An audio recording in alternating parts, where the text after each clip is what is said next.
हम अभी 5 minute wait करते हैं और फिर ये प्रोग्राम आगे बढ़ाते हैं।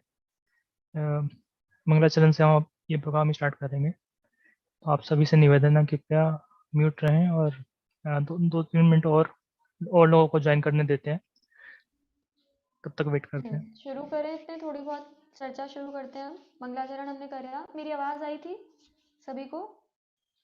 क्योंकि हाँ मेरे नेटवर्क में थोड़ी दिक्कत हो रही है आज, इसीलिए मुझे थोड़ा। आयुषी, आपकी आवाज बहुत धीमी आ रही है, थोड़ा आपको तेज बोलना पड़ेगा। अच्छा अच्छा, अब सही है? थोड़ा तेज बोला मैंने अभी। हाँ, अभी क्लियर है ठीक थोड़ा। है थोड़ा। हाँ, ठीक ठीक ठीक। हाँ, तो शुरू करते हैं हम अपनी परिचर्चा को। जैसा कि आप सबको पता है, हमारी परिचर्चा का विषय है जैन आगम के अनुसार भोजन शुद्धि। जैन आगम के आलोक में हम किस प्रकार से भोजन शुद्धि को समझ सकते हैं, इस विषय पर हम अपनी परिचर्चा करेंगे हर संडे को, हर रविवार को, रोज 8:30 बजे से। और इस परिचर्चा में हमारे साथ नए नए मतलब हमेशा एक ही जना नहीं परिचर्चा को आगे बढ़ाएगा। अलग अलग व्यक्तित्व को हम सामने लेकर आएंगे जो अपने निजी जीवन में चरणान योग का पालन करते हैं, स्वाध्याय करते हैं चरणान योग के शास्त्रों का, जिससे कि हम उन विशेषज्ञ अतिथियों का पूरा लाभ उठा सकें। तो इसीलिए आप आगे ये ना सोचिए कि हमेशा एक ही धारा चलेगी। अलग अलग व्यक्तियों के माध्यम से, अलग अलग विषयों के माध्यम से हम इस चरणान योग के भोजन शुद्धि विषय को समझेंगे। चरणान योग के अंदर भी हमारी पर्टिकुलर चर्चा भोजन से ही संबंधित रहेगी, भोजन शुद्धि से संबंधित। जैसा कि नाम से ही पता चल रहा है, जैन आगम के आलोक में भोजन शुद्धि। तो भोजन शुद्धि की यदि हम बात कर रहे हैं तो सबसे पहले हमारा प्रश्न यही होता है कि भोजन की शुद्धि की आवश्यकता ही क्या है। और मुझे लगता है इस विषय पर हम सभी विचार कर सकते हैं और हम सभी के दिमाग में कोई ना कोई बिंदु अवश्य ही होंगे। भोजन शुद्धि की आवश्यकता आप सबको क्या लगता है, कौन बताना चाहता है? मतलब कैसे हम इस चीज को ले सकते हैं कि भोजन शुद्धि की क्यों है आवश्यकता। आज हम इस विषय को लेकर बैठ रहे हैं, शुरू कर रहे हैं इस पे परिचर्चा। तो सबसे पहले इसी पे बात करी जाए कि इस विषय की आवश्यकता है या नहीं। तो इस परिचर्चा की भी आवश्यकता फिर उससे सिद्ध होती है। तो आप में से कोई भी यदि कुछ भी बोलना चाहते हैं तो आप रेज हैंड कर सकते हैं।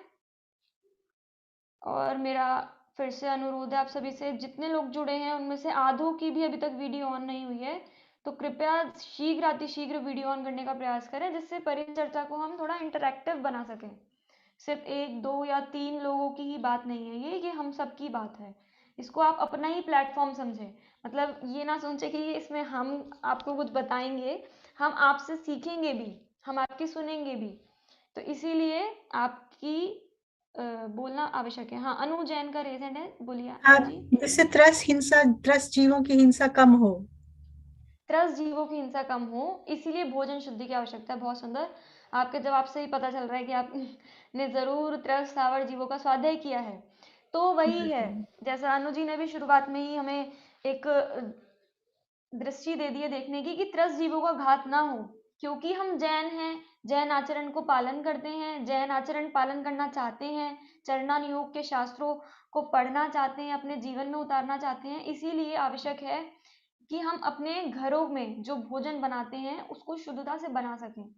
तो इसीलिए इस टॉपिक की हमें आवश्यकता महसूस हुई, क्योंकि आजकल जो प्रचलन में बढ़ गया है वो बाहर का भोजन बहुत ज्यादा हमारे हम देख सकते हैं। हम सबके शहरों में, गाँव में, हर जगह होटल रेस्टोरेंट इतने सारे खुल रहे हैं कि उसकी कोई लिमिट नहीं है। और उसमें इतना बाहर के भोजन का प्रचलन बढ़ गया है, जिसके कारण हमें आजकल बीमारियों को भी बहुत झेलना पड़ रहा है, नई नई बीमारियों का सामना करना पड़ रहा है।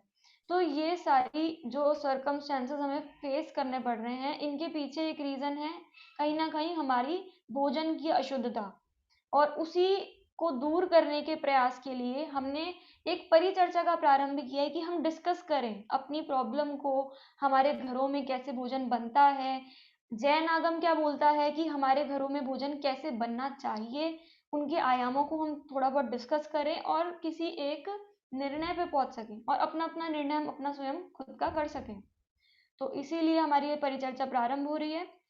सबसे पहले यदि हम देखें तो सबसे पहले हम यदि देखें तो आवश्यक है हमें जानने की कि हमारे घर का भोजन कितना शुद्ध, क्या हम जो भोजन करते हैं अपने निजी जीवन में, डेली लाइफ में, रोज हम सभी भोजन करते हैं, हम घरों में भोजन बनाते हैं, क्या वो शुद्ध है?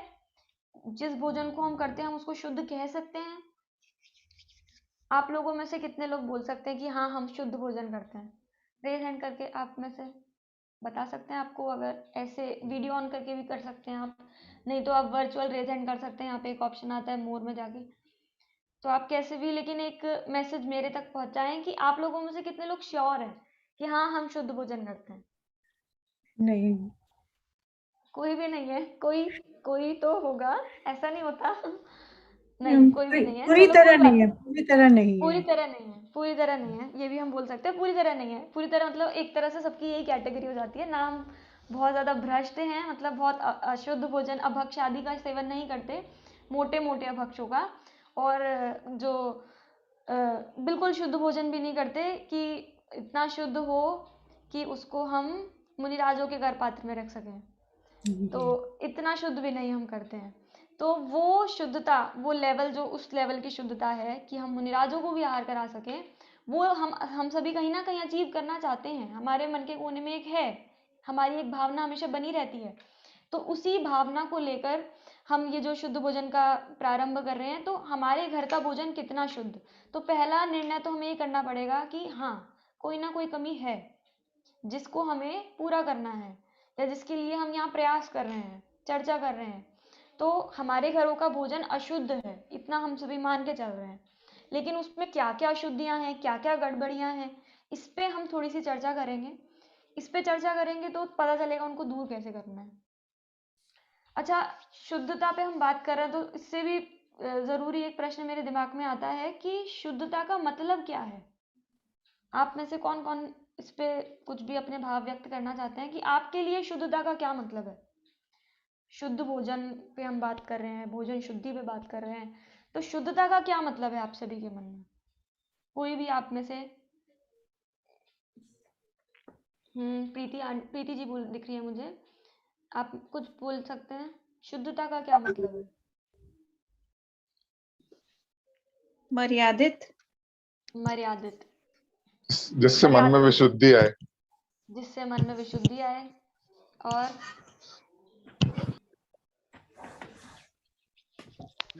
चलिए बहुत बढ़िया, जिससे मन में विशुद्धि आए, यानी कि हम सबका मोटिव खाने के लिए जीना या जीने के लिए खाना है? दोनों में से एक होता है ना, क्या है? खाने के लिए जीने के लिए जीना है, खाना। जीने के लिए खाना है। तो जीने के लिए खाना है, इसीलिए शुद्धता की बात करते हैं हम। कुछ लोग होते हैं वो खाने के लिए जी रहे हैं, तो फिर वो विवेक नहीं रखते हैं कि क्या शुद्ध है, क्या अशुद्ध है, क्या भक्ष्य है, क्या अभक्ष्य है। लेकिन हम जैनागम के आलोक में बात कर रहे हैं, तो इसीलिए हम शुद्धता का मतलब है हमारे लिए जिससे हमारी विशुद्धि बढ़े। जैसे बोलते हैं ना मुनिराजों के लिए भी, ले तप बढ़ावन हेतु नहीं तन पोषते तजी रसन को। मुनिराज आहार क्यों लेते हैं? तप की वृद्धि के लिए। इसी प्रकार से हमारा भी एक उद्देश्य होना चाहिए आहार का कि हमें तप तप जितना, ऐसा नहीं है कि सिर्फ मुनिराज ही तप करते हैं, गृहस्थ अवस्था में भी हम यथा योग्य जितना शक्ति है हमारे में उतना हम तप कर सकते हैं। और इसके अलावा अपनी अंतरंग की परिणामों की विशुद्धता बढ़ाने के लिए, संयम की ओर अग्रसर होने के लिए, तो इस चीज के लिए हम भोजन करते हैं। और जैसा कि हम सभी को पता है कि जो हमारा अभी औदारिक शरीर है ये बिना भोजन के नहीं चल सकता, अन्न का कीड़ा बोलते हैं इसको। तो भोजन की आवश्यकता है, लेकिन ऐसा नहीं है कि ये शुद्ध भोजन से नहीं चलेगा। यानी कि सिर्फ शुद्ध भोजन करके या अभक्ष्यों का त्याग करके, मर्यादित भोजन करके भी हमारा जीवन चल सकता है। तो शुद्धता का मतलब अभी हमारी परिचर्चा से जो निकल के आया है, 2-3 रिस्पॉन्सेस से जितना हम समझ पाए हैं कि मर्यादित भोजन करना और ऐसा भोजन करना कि जिससे हमारी विशुद्धता, परिणामों में विशुद्धता बढ़े। अब ऐसा भोजन अगर हम शुद्धता को और वास्टली देखें, हाँ आशीष भैया अगर स्लाइड शेयर करें तो और अच्छा होगा। तो यदि हम शुद्धता को और वास्टली देखें तो शुद्धता को हम 4 तरीकों से समझ सकते हैं। शुद्धता मतलब क्या? शुद्धता मतलब द्रव्य की शुद्धि, शुद्धता मतलब क्षेत्र की शुद्धि, शुद्धता मतलब काल की शुद्धि, और शुद्धता मतलब भाव की शुद्धि। आप सभी ने, क्योंकि आप सभी, मुझे ऐसा अनुमान हो रहा है, अनुमान ज्ञान, कि आप सभी कहीं ना कहीं जैन आगम से जुड़े हुए हैं, तो आप सबको ये 4 नाम पता होंगे: द्रव्य, क्षेत्र, काल और भाव। इन 4 तरह से शुद्धि की जाती है: द्रव्य शुद्धि, क्षेत्र शुद्धि, काल शुद्धि और भाव शुद्धि। अगर इसको और विस्तार से थोड़ा शॉर्ट में अगर मैं बोलूँ, तो द्रव्य शुद्धि का क्या अर्थ है? क्या खा रहे हैं हम, वो कैसा होना चाहिए, जिसको हम खा रहे हैं हम, वो कैसा होना चाहिए, क्या खाने योग्य है, वो है द्रव्य शुद्धि। क्या खाना चाहिए, जिसको हम बोलते हैं। क्षेत्र शुद्धि में कि कहाँ खाना चाहिए, किस जगह पे खाना चाहिए, कैसा क्षेत्र होना चाहिए जहाँ भोजन बनता है, तो भोजन बनने का जो स्थान है उसकी शुद्धि। काल शुद्धि में क्या चीजें आएंगी? किस समय हम भोजन बना रहे हैं उसकी शुद्धि, और किस समय हम भोजन कर रहे हैं उसकी शुद्धि। साथ साथ भाव शुद्धि, किन भावों से हम भोजन बना रहे हैं और किन भावों से हम भोजन खा रहे हैं उसकी शुद्धि। तो इस प्रकार से ये शॉर्ट में मैंने बताया, आप लोग भी इसमें और भी विचार कर सकते हैं, और बहुत सारी चर्चाएं हैं इसमें करने के लिए। एक एक शुद्धि पे यदि हम डीपली सोचें तो बहुत सारी चीजें हमारे सामने निकल के आएंगी। द्रव्य शुद्धि में क्या क्या चीजें आ गई, हम बताइए, आप लोग ही बताइए। द्रव्य मतलब यानी सामग्री, जो हम खाते हैं, क्या क्या खाते हैं हम? अनाज खाते हैं, और किसी ने बोला अनाज खाते हैं। या जी हाँ, कोई भी अनम्यूट करके बोल सकता है। आप फल सबको सब्जियां। फल सब्जियां खाते हैं, और क्या खाते हैं? दूध दूध वगैरह मसाले, पीते हैं, ड्रिंक्स दूध वगैरह। वगैरह। दूध हो गया, सबसे बेसिक तो भूल ही गए हम लोग, पानी। पानी। पानी। पानी के बिना कैसे बनेगा भोजन, है ना? तो पानी, उसकी शुद्धि। Good. तो ये सब चीजों की शुद्धि, जो हम अनाज यूज कर रहे हैं उसकी शुद्धि, पानी जो हम यूज कर रहे हैं उसकी शुद्धि, फल सब्जियां जो हम यूज कर रहे हैं उसकी शुद्धि, और मसाले यूज करते हैं उसकी शुद्धि। और मेरे से ज्यादा तो मेरे हिसाब से आप सब जो अनुभवी मुझे दिख रहे हैं, काफी समय से जो भोजन बना रहे हैं, उनको और ज्यादा पता होगा कि और क्या क्या चीजें होती है जो हम भोजन के लिए इस्तेमाल करते हैं। दूध हो गया, इत्यादि नट्स। इत्यादि। ड्राई फ्रूट्स हो मसाले। गए, मसाले हो गए। तो ये सारी चीजों की शुद्धि वो आ जाती है द्रव्य शुद्धि, जो सामग्री हम इस्तेमाल कर रहे हैं उसकी शुद्धि। यदि हम सबसे पहले पानी से लेके चलें, तो क्योंकि हम जैन हैं, तो हम सबको पता है पानी कैसा होना चाहिए। कोई भी अनम्यूट करके। उबाले। छना हुआ, प्रासुक, कुछ लोग बोल रहे हैं उबला हुआ। तो छना हुआ, सबसे बेसिक जो है, छना हुआ पानी होना चाहिए। इससे भी पहले कौन से पानी को हम छानेंगे, ये भी बहुत जरूरी है बात करना। कौन सा कुएं पानी, के मतलब हाँ, नल में कोई से बोल, डायरेक्ट आता है वो, डायरेक्ट आता है वो पानी। और फिर उबाले। अच्छा, यहाँ पे जो भी हम चर्चा कर रहे हैं उसके लिए मैं एक थोड़ा सा डिस्क्लेमर टाइप देना चाहूंगी, कि देखिए, कोई भी इसको ये ना सोचे कि किसी को बुरा नहीं लगे कि ये बोल रहे हैं कि सिर्फ यही पानी इस्तेमाल करना चाहिए, लेकिन हम थोड़ी कर सकते हैं। ऐसा नहीं सोचना है हमें हम जो चर्चा कर रहे हैं वो चर्चा कर रहे हैं कि क्या होना चाहिए। हम आपको सिर्फ जैन आगम में जो लिखा है, जैन आगम के अनुसार जो पालन करना चाहिए, वो चीजें बता रहे हैं। इसके बाद आपके जीवन में क्या है क्या नहीं है, और उसमें आपको क्या सुधार करना है, वो आपके ऊपर है। यहाँ पे आपको कोई फोर्स नहीं करा जा रहा है कि आपको ये चीज़ फॉलो करनी ही है, या आपको इस चीज़ को एक्सेप्ट करना ही है। आप अपने आप स्टडी करें, सर्च करें, तर्क करें। अभी ये परिचर्चा का मोटिव सिर्फ ये है कि हम कुछ चर्चा करें, एक माहौल बनाएं, आपस में एक दूसरे के साथ नॉलेज शेयर करें, जो हमें पता है वो हम आपको बताएं, आपसे कुछ चीज़ें सीखें कि चरना नियोग हमारा क्या कह रहा है, कैसा पानी होना चाहिए हमारा। आप सब में से किसी को पता हो कुएं का कैसा? कुएं का कुएं का, बारिश आइडियली बारिश तो कुएं का पानी या नदी का पानी बोला जाता है, बारिश का पानी। बारिश का पानी, ये हमें इस्तेमाल करना चाहिए।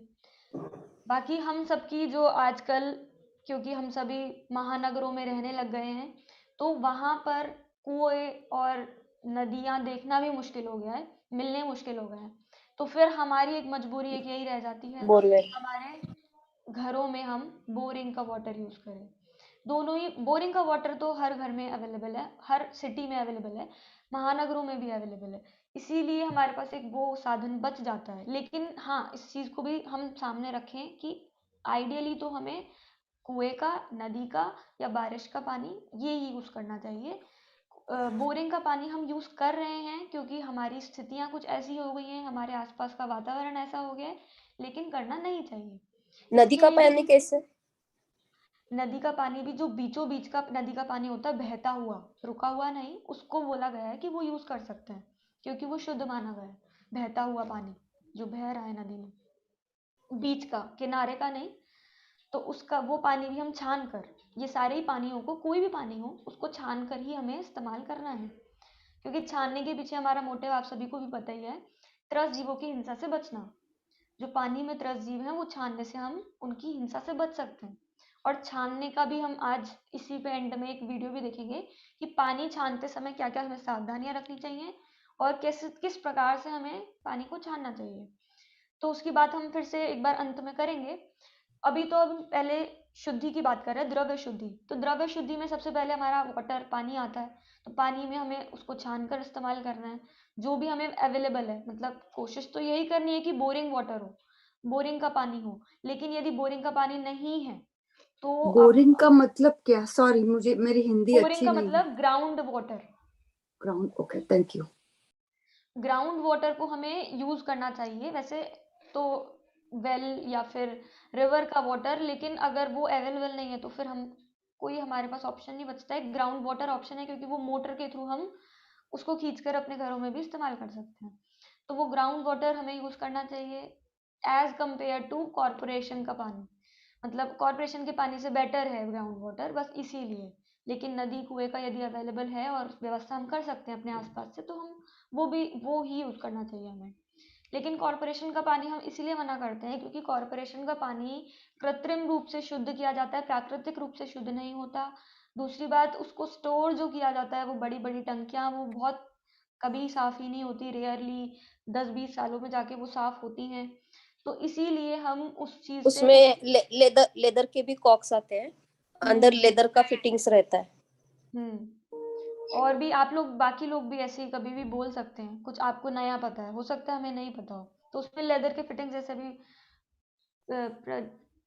आपका नाम है प्राजक्ता। प्राजक्ता। प्राजक्ता, प्राजक्ता बहन जी ने बताया हमें कि उसमें लेदर की भी कुछ चीज यूज होती है। तो इस प्रकार से वो जो कॉर्पोरेशन का वाटर है वो अशुद्ध है as comparison to boring water. तो इसीलिए हमें प्रयास हर तरह से अपने घरों में ऐसी व्यवस्था बनानी चाहिए, यदि नहीं है तो, कि हम ग्राउंड वाटर को यूज करें, वो भी डायरेक्टली टंकी का पानी इस्तेमाल ना करें। टंकी में भी वही दिक्कत आएगी क्योंकि हमने उसको स्टोर कर लिया है। सबसे पहली बात तो, अब टंकियां कहाँ रखी जाती हैं? छत पर, जिसमें वो पानी अनछना है, तप रहा है, हीट से ठंडा हो रहा है, बाहर के वेदर से, तो वो ठंडा और गर्म होके उसमें सारे जीव वैसे ही मर गए हैं। तो अब उसमें हम कैसे उसको शुद्ध कह सकते हैं? और फिर वो टंकियां ऊपर जो रखी हैं वो भी साफ नहीं होती हैं, तो उसमें भी वही दिक्कतें आती हैं, उसमें जीव उत्पन्न होते रहते हैं, उसमें काई जम जाती है और इत्यादि इत्यादि। तो इसीलिए हमें डायरेक्ट ही यूज करना है, डायरेक्ट वाटर। यदि स्टोर भी करना है हमें, तो हमें घरों में स्टोर करना है। मतलब ऊपर छत पे अलग से नहीं करना, छोटी छोटी बर्तनों में, टंकियों में, थोड़ी ऐसी टंकियां जिनको हम साफ कर सके, ऐसी टंकियों में हमें स्टोर करना चाहिए। इंस्टेड कि हमने एक बहुत बड़ी सी टंकी ऊपर रख दी है छत पर और वो कभी साफ होती ही नहीं है, और धूप भी लग रही है उसमें, बाहर बाहर के ठंडा वातावरण है तो उसके अंदर पानी ठंडा हो रहा है, तो वो जीव मर रहे हैं सारे। तो इस वजह से, इन सब कारणों की वजह से हम टंकी का पानी इस्तेमाल नहीं करते हैं, हम डायरेक्ट वाटर इस्तेमाल करते हैं जो डायरेक्टली आता है। तो ये हो गई हमारी द्रव्य शुद्धि, वो भी पानी के संबंध में। फिर पानी को छानने की विधि अभी हम एंड में बात करेंगे वो तो। इसके अलावा और क्या क्या सामग्री इस्तेमाल करते हैं, हमने अभी बात करी थी, किसी ने बोला था साग सब्जी। तो साग सब्जी में हम कैसे शुद्धता रख सकते हैं? आप में से कोई? हाँ, देख प्रथम के जैन। काटे। शोध की। शोध के। प्रथम जैन जी भी कुछ बोलना चाहते हैं, बोलिए। सब्जी को तो सबसे पहले भक्ष और अभक्ष का विचार करना पड़ेगा, प्रत्येक वनस्पति लेना। फिर उसके बाद हाँ हाँ बोलिए जयश्री आंटी जी। भक्ष अभक्ष का पहले विचार करके छांट लें कि कौन सी भक्ष सब्जियां हैं, फिर वो हम घर में लाएं और उनको अच्छी तरह धोकर, और प्राशुक की जाती हैं वो सब्जियां, और प्राशुक करके खाएं, जो पका सकते हैं उनको पका के खाएं और उनको अच्छी तरह से सुधार लें, इस तरह से देख लें। बहुत अच्छा, मतलब 2-3 चीज़ें इसमें से निकल कर आई। सबसे पहली बात तो मैं फिर से रिपीट कर दूँ, भक्ष्य अभक्ष्य का विचार करके, मतलब इसका मतलब बहुत सारी साग सब्जियां हैं जो भक्ष्य नहीं है। सारी सब्जियां ही, ऐसा नहीं है कि पेड़ों वाली सारी, मतलब क्योंकि हम मांसाहार के त्यागी हैं तो पेड़ों से जो भी मिल रहा है वो सब भक्ष्य है, ऐसा नहीं होता। अपनी दिनवाणी में भक्ष्य अभक्ष्य चर्चा आई है। प्रतिष्ठित का भी अभी किसी ने नाम लिया, सब प्रतिष्ठित वनस्पतियों को हमें नहीं लेना चाहिए क्योंकि वो अनंतकायिक होती हैं। तो इस प्रकार से विचार करके ही हमें लेना चाहिए। अभी यदि आपको इनमें से कुछ चीज़ें नहीं भी समझ आ रही हो, मतलब कुछ शब्द, तो आप डरिए बिल्कुल भी मत, क्योंकि आगे जो हमारी परिचर्चाएं होंगी उसमें हम एक एक विषय को भी लेंगे। जैसे सप्रतिष्ठित वनस्पति का एक अपना विषय है, वनस्पतियों का, तो वो भी एक अलग विषय है। 22 भक्ष्य हो गए हैं भक्ष्य भक्ष्य विचार में। मर्यादाओं का ज्ञान, अभी किसी ने मर्यादित भोजन बोला था। तो ये सारे टॉपिक्स आगे वाली परिचर्चा में, आगे वाली डिस्कशंस में आएंगे। तो अभी तो हम सामान्य चर्चा कर रहे हैं एक इंट्रोडक्शन के लिए कि शुद्धि का मतलब क्या। तो हमें इन सब चीज़ों की शुद्धि रखनी है। किसी ने हाँ चैट पे भी लिखा है, उदंबर फल कंदमूल का त्याग करें, केमिकल्स भी होते हैं। तो सब्जियों में हमें क्या विवेक रखना है कि सबसे पहले तो भक्ष्य हो, फिर उसके बाद क्योंकि बाहर से आई हैं तो अच्छे से धुली हुई हो। वैसे तो ये आजकल एक ट्रेंड हो गया है, बाहर से कोई भी चीज़ आई है तो उसको सैनिटाइज करना, लेकिन अपने चरणानी योग में तो ये बहुत पहले से ही है कि बाहर से यदि आपका सिलेंडर भी आया है ना, गैस सिलेंडर, हमारे यहाँ तो उसको भी धोया जाता है। हम तो इसीलिए ये तो हमारे लिए बहुत आसान आसान तो नहीं कह सकते, जो नहीं करते उनके उनके लिए, लेकिन हाँ बहुत पहले से है अपने शास्त्रों में, अपने चरणानी योग में, कि जो भी वस्तु बाहर से आई है उसका कोई भरोसा नहीं है कि उसमें कितना इन्फेक्शन है और उसमें बाहर से कितनी कहाँ कहाँ से होकर आई है वो। तो इसलिए शुद्धि के लिए हम उसको एक बार धोते हैं, अच्छे से धोते हैं, और सब्जियों को धोते हैं लाकर। इसके अलावा और क्या चीज़ें होती हैं जिनकी हमें द्रव्य शुद्धि में ध्यान रखना है? आप लोगों ने बताया था अभी, अनाज। अनाज का कैसे शुद्ध शोधन करेंगे हम, उसकी शुद्धता का कैसे ध्यान रखेंगे? कोई चुन भी आप करके लोगों में से, अच्छा उसको जो लोग वीडियो ऑफ करें वो लोग भी बोल सकते हैं। अब आप वीडियो ऑन नहीं करें तो कोई बात नहीं, लेकिन आप चुप मत बैठिए। उनका गेहूं और यानी कि चावल को चुन करके फिर धो करके यूज करेंगे। बिल्कुल, जो जो भी हम अनाज यूज कर रहे हैं, गेहूं है, चावल है, हर धुला चीज को पहले शोधना। शोधने का अर्थ यानी उसमें कोई जीव है या नहीं उसको अच्छे से देखना, और फिर उसके बाद धोना, और फिर ही वो चीज़ें यूज़ होती हैं। जैसे गेहूं है, तो गेहूं का भी यदि हमें आटा यूज़ करना है तो उससे पहले गेहूं को अच्छे से छान कर, बीन कर, और फिर धोकर, सुखाकर, फिर उसको पीसा जाता है, और फिर वो आटा हम उसका इस्तेमाल करते हैं। तो ये एक शुद्धता का प्रोसीजर है। काफ़ी लोगों को ये, अगर मतलब कुछ भी इसमें से ऐसे शंकाशील हो तो आप कभी भी कोई भी प्रश्न आप बीच में भी रख सकते हैं। किसी को अगर कोई भी चीज़ ऐसी लग रही हो कि कुछ फास्ट जा रहा है, या फिर कुछ ऐसी चीज़ है जो हमें नहीं पता है, हमें पता चले कि कैसे करते हैं। वैसे तो आगे आगे और सेशंस में हम बात करेंगे एक एक चीज़ों पे भी। मैंने अभी बताया गेहूं कैसे धोए जाते हैं, इसकी भी हम आपको वीडियो हो सके तो संभव है तो शेयर करेंगे। नहीं तो जो होते हैं अपने घरों में, जिनके घरों में ये चीज़ें होती हैं, हम प्रैक्टिकली उनके पास जाके आपको बातचीत करवाएंगे, जो ये दीदी बहुत सालों से करते हुए आए हैं। 60-60 साल हो गए हैं जिनको शुद्ध भोजन करते हुए, गेहूं धोते हुए। ऐसे भी जीव हमारे समाज में हैं, तो उनसे हमें मोटिवेशन मिलता है, और उनसे हमें बहुत सारी चीज़ सीखने को मिलती है। क्योंकि एक्चुअली क्या है, पहले जो लोग करते थे ना, अब अब जो पीढ़ी शुरू हो रही है वो उस चीज़ को एक ओल्ड फैशन कर गई है। ये चीज़ तो पहले होती थी, ये अब नहीं होती है, या ये तो बहुत मेहनत वाला काम है। तो ऐसे कामों से बचने के लिए वो चीज़ों को हम छोड़ते जा रहे हैं। तो एक शुरुआत इसके माध्यम से हम करना चाहते हैं। हाँ, कोई कुछ बोलना चाह रहा था, बोलिए। हाँ दीदी, मैं पूछना चाहती थी कि दीदी जैसे हम चावल साफ करते हैं, बीनते हैं, और हाँ। जैसे हम उसमें कोई देखते हैं कि कोई कीड़ा है, जैसे पई होती है या फिर सुड़ी होती है, तो हम हम्म नॉर्मल इसको निकाल देते हैं कागज पर, तो हमें क्या करना चाहिए? हमें कुछ समझ में नहीं आता। बहुत बढ़िया, बहुत बहुत ही सुंदर प्रश्न है। आपका नाम क्या है? मेरा नाम शेफाली जैन है। हाँ, तो आपका बहुत ही सुंदर प्रश्न है और बिल्कुल प्रायोगिक, क्योंकि ये चीज़ें हम घरों में रोज़ फेस करते हैं।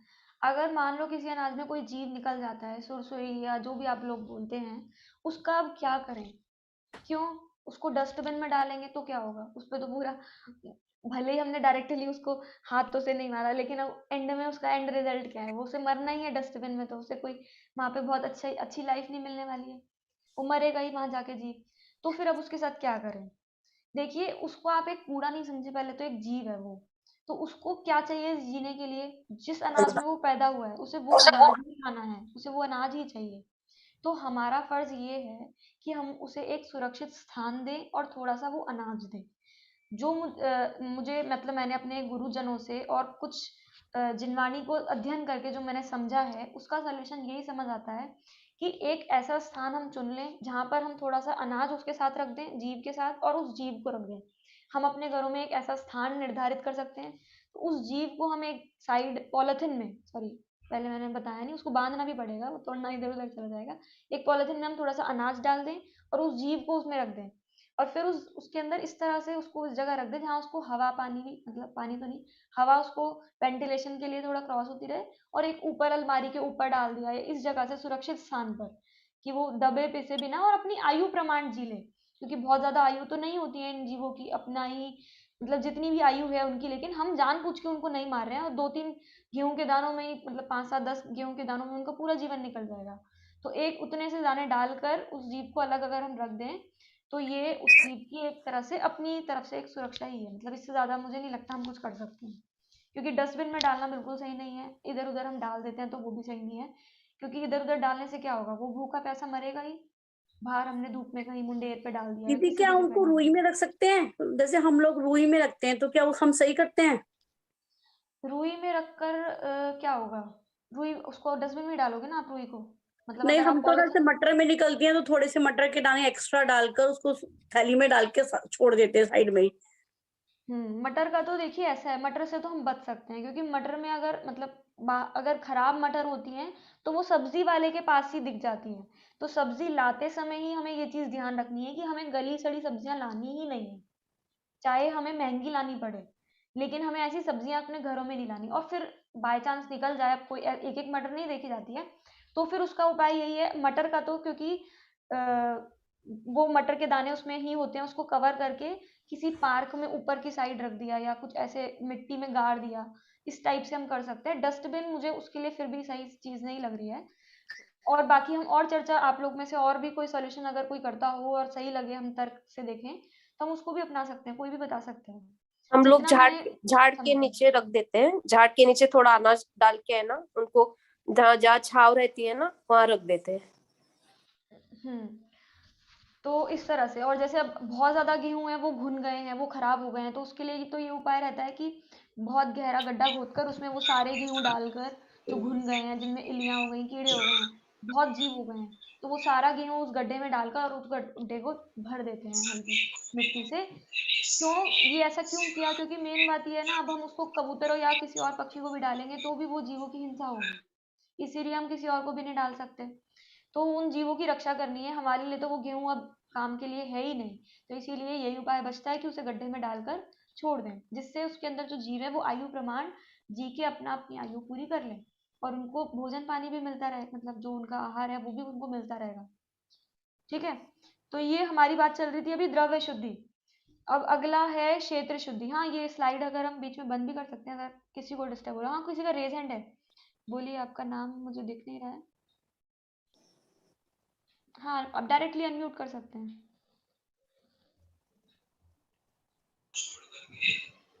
जय जिनेन्द्र दीदी। हाँ, जय श्री। जी, वो खजूर वगैरह हम यूज कर सकते हैं क्या? खजूर शुद्धि के खाने। हाँ, खजूर भक्ष्य या भक्ष्य, प्रश्न ये आ गया, मतलब द्रव्य शुद्धि के हाँ, अंतर्गत। क्योंकि तो उससे तो उसमें संबंधित ही बहुत है। सारे बात अंदर से बिगड़ा हुआ रहता है, सड़ा गला देखिए, वाला रहता है, भक्ष्य भक्ष्य का यूज कर विचार, सकते हैं कि नहीं? हाँ हाँ बिल्कुल बिल्कुल, हम बताएंगे इसका आंसर आपको, जितना हमें पता है पहले मैं उतना बता देते हैं, लेकिन बाकी इस पे विस्तार से चर्चा, भक्ष्य अभक्ष्य की विस्तार से चर्चा अगली जो हमारी क्लास हुई है ना अभी नेक्स्ट संडे, उसमें एक विशेषज्ञ बाहर से हम व्यक्तित्व को बुलाएंगे, उस उनसे आप ऐसे प्रश्न कर सकते हैं। बाकी खजूर में दोष क्या है? बहुत ज़्यादा दोष नहीं है, क्योंकि उसमें ऐसा कोई अभक्षपना नहीं है, लेकिन क्योंकि वो चिपचिपा होता है तो उसके अंदर जीव जो स्टोर करने का जो तरीका है वो थोड़ा उसका गलत होता है, इसीलिए उसको यूज़ नहीं करते हैं। उससे बेटर ऑप्शन छुआरे का रहता है, क्योंकि उसकी सूखी फॉर्म है छुआरे, और उसमें भी उतने ही विटामिन्स और मिनरल्स होते हैं। तो इसीलिए हम खजूर को छोड़कर उसका अल्टरनेट छुआरा बताते हैं। खजूर से ज़्यादा फायदेमंद भी वही होता है छुआरा। तो इसीलिए जी हमें छुआरा इसे क्या जानना होता है? चाहिए। व्हाट इज जी, छुआरा? धन्यवाद दीदी। छुआरा क्या होता है? Dry dry fruit. Dates, Sorry. Dry और डेट्स, ड्राई फ्रूट खा रहे हैं। Dry dates. Okay, thank you. ठीक है, तो बाकी और अपनी शक्ति अनुसार, मतलब आपकी कितनी रसना इंद्रिय की लोलुपता छूटी, कई लोगों से छूटती ही नहीं है कुछ चीज़ें, तो उसके लिए हम नहीं बोल सकते कि आप छोड़ दो, लेकिन हाँ उसका अल्टरनेट है, तो वो हमने आपको बता दिया, आप उसके लिए छुआरा यूज़ कर सकते हैं। बहुत लोग उसको नहीं खाते हैं, नहीं लेते हैं, क्योंकि उसके अंदर एक चिपचिपा होने के कारण उसकी स्टोरेज में उसमें जीव हो जाते हैं जहाँ वो स्टोर करते हैं। ठीक है, तो और वो अगरबत्ती वगैरह भी जलाए रखते हैं उन जीवों को दूर करने के लिए, तो वो भी एक हिंसा का कारण बन जाता है। हाँ, और भी कुछ आपको बोलना है खुशबू जी? और दीदी एक क्वेश्चन और है। अच्छा और बोलिए। वो खाने में शुद्धि के खाने में हाँ हाँ, आपकी आवाज़ नहीं आ रही है। आई थिंक ड्रॉप हो गया है शायद। चलिए हम आगे चलते हैं। द्रव्य शुद्धि की बात हम चल रही थी, अनाज की बात हो गई हमारी, सब्जियों की बात हो गई, पानी की बात हो गई। दूध, दूध कैसा होना चाहिए? कोई कोई भी? सामने जैसे ढोया। आजकल ये भी बहुत प्रचलन हो गया है ना, जो वीगन वाले हैं वो बोलने लगे हैं कि दूध जो है वो नॉन वीगन है, अभक्ष्य। लेकिन अभक्ष्य है। लेकिन हमें इस चीज़ पे विचार करना चाहिए कि दूध बिल्कुल भी अभक्ष्य नहीं है। मतलब कौन सा दूध की बात कर रहे हैं हम? थैली के दूध की बात नहीं कर रहे हैं हम, वो तो पूरा अभक्ष्य ही है। लेकिन यदि एक शुद्ध मर्यादित मर्यादित विधि से, शुद्ध विधि से दूध निकला हुआ है, और उस पशु की भी पूरी तरह से संरक्षण किया गया है, पूरा उसको भोजन पानी दिया गया है, उसके बछड़े को पूरा भोजन पानी दिया गया है, और फिर वो दूध हम लेकर आ रहे हैं अपने घर में, तो वो अभक्ष्य नहीं है।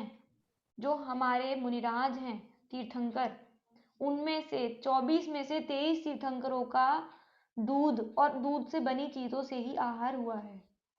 यदि दूध अभक्ष्य होता तो हमारे तीर्थंकर उसका आहार कैसे ग्रहण करते हैं? तो इसीलिए हम सभी को विचार करना चाहिए इस पे फिर से, यदि हमारे मन में कहीं भी बसा हुआ है कि दूध अभक्ष्य है तो नहीं। लेकिन जो हमारे महानगरों में थैली बंद, पैकेट बंद, डब्बा बंद दूध आता है, वो पूरी तरह से अभक्ष्य है। 102% अभक्ष्य है। क्यों?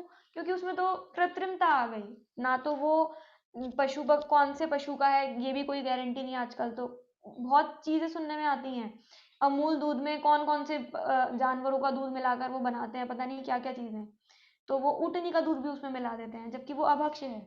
तो ऐसी ऐसी चीजें सुनने में आती हैं, तो इसीलिए थैली का दूध हम सबको कतई इस्तेमाल नहीं करना चाहिए। महानगरों में आप बोलेंगे अब गाय भैंसें नहीं दिखती हैं, कहाँ से दूध लाएं हम, है ना, ये प्रॉब्लम आती है एक। तो देखिए, हाँ मानते हैं कि कम है, लेकिन ऐसा नहीं है कि बिल्कुल नहीं है। यदि हम प्रयास करें, कोशिश करें, तो शुद्ध दूध मिल सकता है। बस हमें थोड़े से एक्स्ट्रा पैसे देने पड़ेंगे, एक्स्ट्रा एनर्जी लगानी पड़ेगी, मेहनत करनी पड़ेगी, जाना पड़ेगा दूध लेने, और हमारे घर पे नहीं आएगा खुद दूध। तो शुद्ध दूध के लिए तो हमें जाना पड़ेगा, मेहनत करनी पड़ेगी, और सब तरफ से हमारा तन, मन और धन तीनों चीजें लगेंगी। तो सबसे पहले तो दृढ़ निश्चय करना पड़ेगा और कि हमें शुद्ध दूध चाहिए, और फिर हम दूध लोग से ही घी की 6 भी। किलोमीटर से लाते हैं, 6 किलोमीटर हाँ, दूर है हमारे यहाँ दूध, उधर से लेके आते हैं देखिए, सामने तो ढोके। हम तो बहुत भाग्यशाली हैं कि हमारी परिचर्चा में ऐसे लोग भी जुड़े हैं जो शुद्ध दूध के लिए इतनी मेहनत करते हैं। तो हमें एक दूसरे से प्रेरणा भी लेनी चाहिए कि जब कोई 6 किलोमीटर शुद्ध दूध के लिए जा सकता है तो हम क्यों नहीं जा सकते। सर्च करेंगे तो सब कुछ होगा, जहाँ चाहा है वहां रहा है। ठीक है, तो शुद्ध दूध का भी एक प्रोसीजर है। शुद्धता की बात हम डिटेल में नहीं करेंगे अब, क्योंकि हमें नेक्स्ट पे जाना है और फिर समय हमारा हो रहा है। तो ये चीज कुंजन लेकिन जी, मैंने क्लियर करी कि दूध अशुद्ध, अभक्ष्य नहीं है। हाँ, और कोई कुछ बोलना चाह रहा है? इस शुद्ध दूध आप जैसे गिन रहे हैं उसमें जो जल मिला, अगर किसी ने जल मिला दिया है तो वो प्राशुक ही नहीं है, तो वो पूरा अशुद्धि हो गया, राइट? तो वो हिसाब से भी सोचना चाहिए। हाँ बिल्कुल, शुद्ध दूध का मतलब वही, मैं अब मुझे थोड़ा इलेबोरेट करना ही पड़ेगा। पानी मिला हुआ तो बिल्कुल भी नहीं, मतलब कोई और यदि पानी उसमें मिला रहा है शुद्ध दूध हमें कैसे निकलवाना होगा? हमें अपने पूरा घर से पहले एक बाल्टी, पानी, एक नाप, एक डोलची लेकर जानी पड़ेगी और उसके अंदर पानी और एक छन्ना हाथ पोंछने के लिए। फिर हम वहाँ जाएँगे और पहले ही उनको बताएँगे कि हम जैन हैं और हम ऐसा ही दूध चाहिए हमें। यदि आपको जचता है तो हम लें आपसे, नहीं तो नहीं। और फिर उनको थोड़े से 5, 7, 10 रुपए भी हम एक्स्ट्रा दे देते हैं, तो वो खुशी-खुशी हमारे लिए शुद्ध दूध निकाल के देते हैं।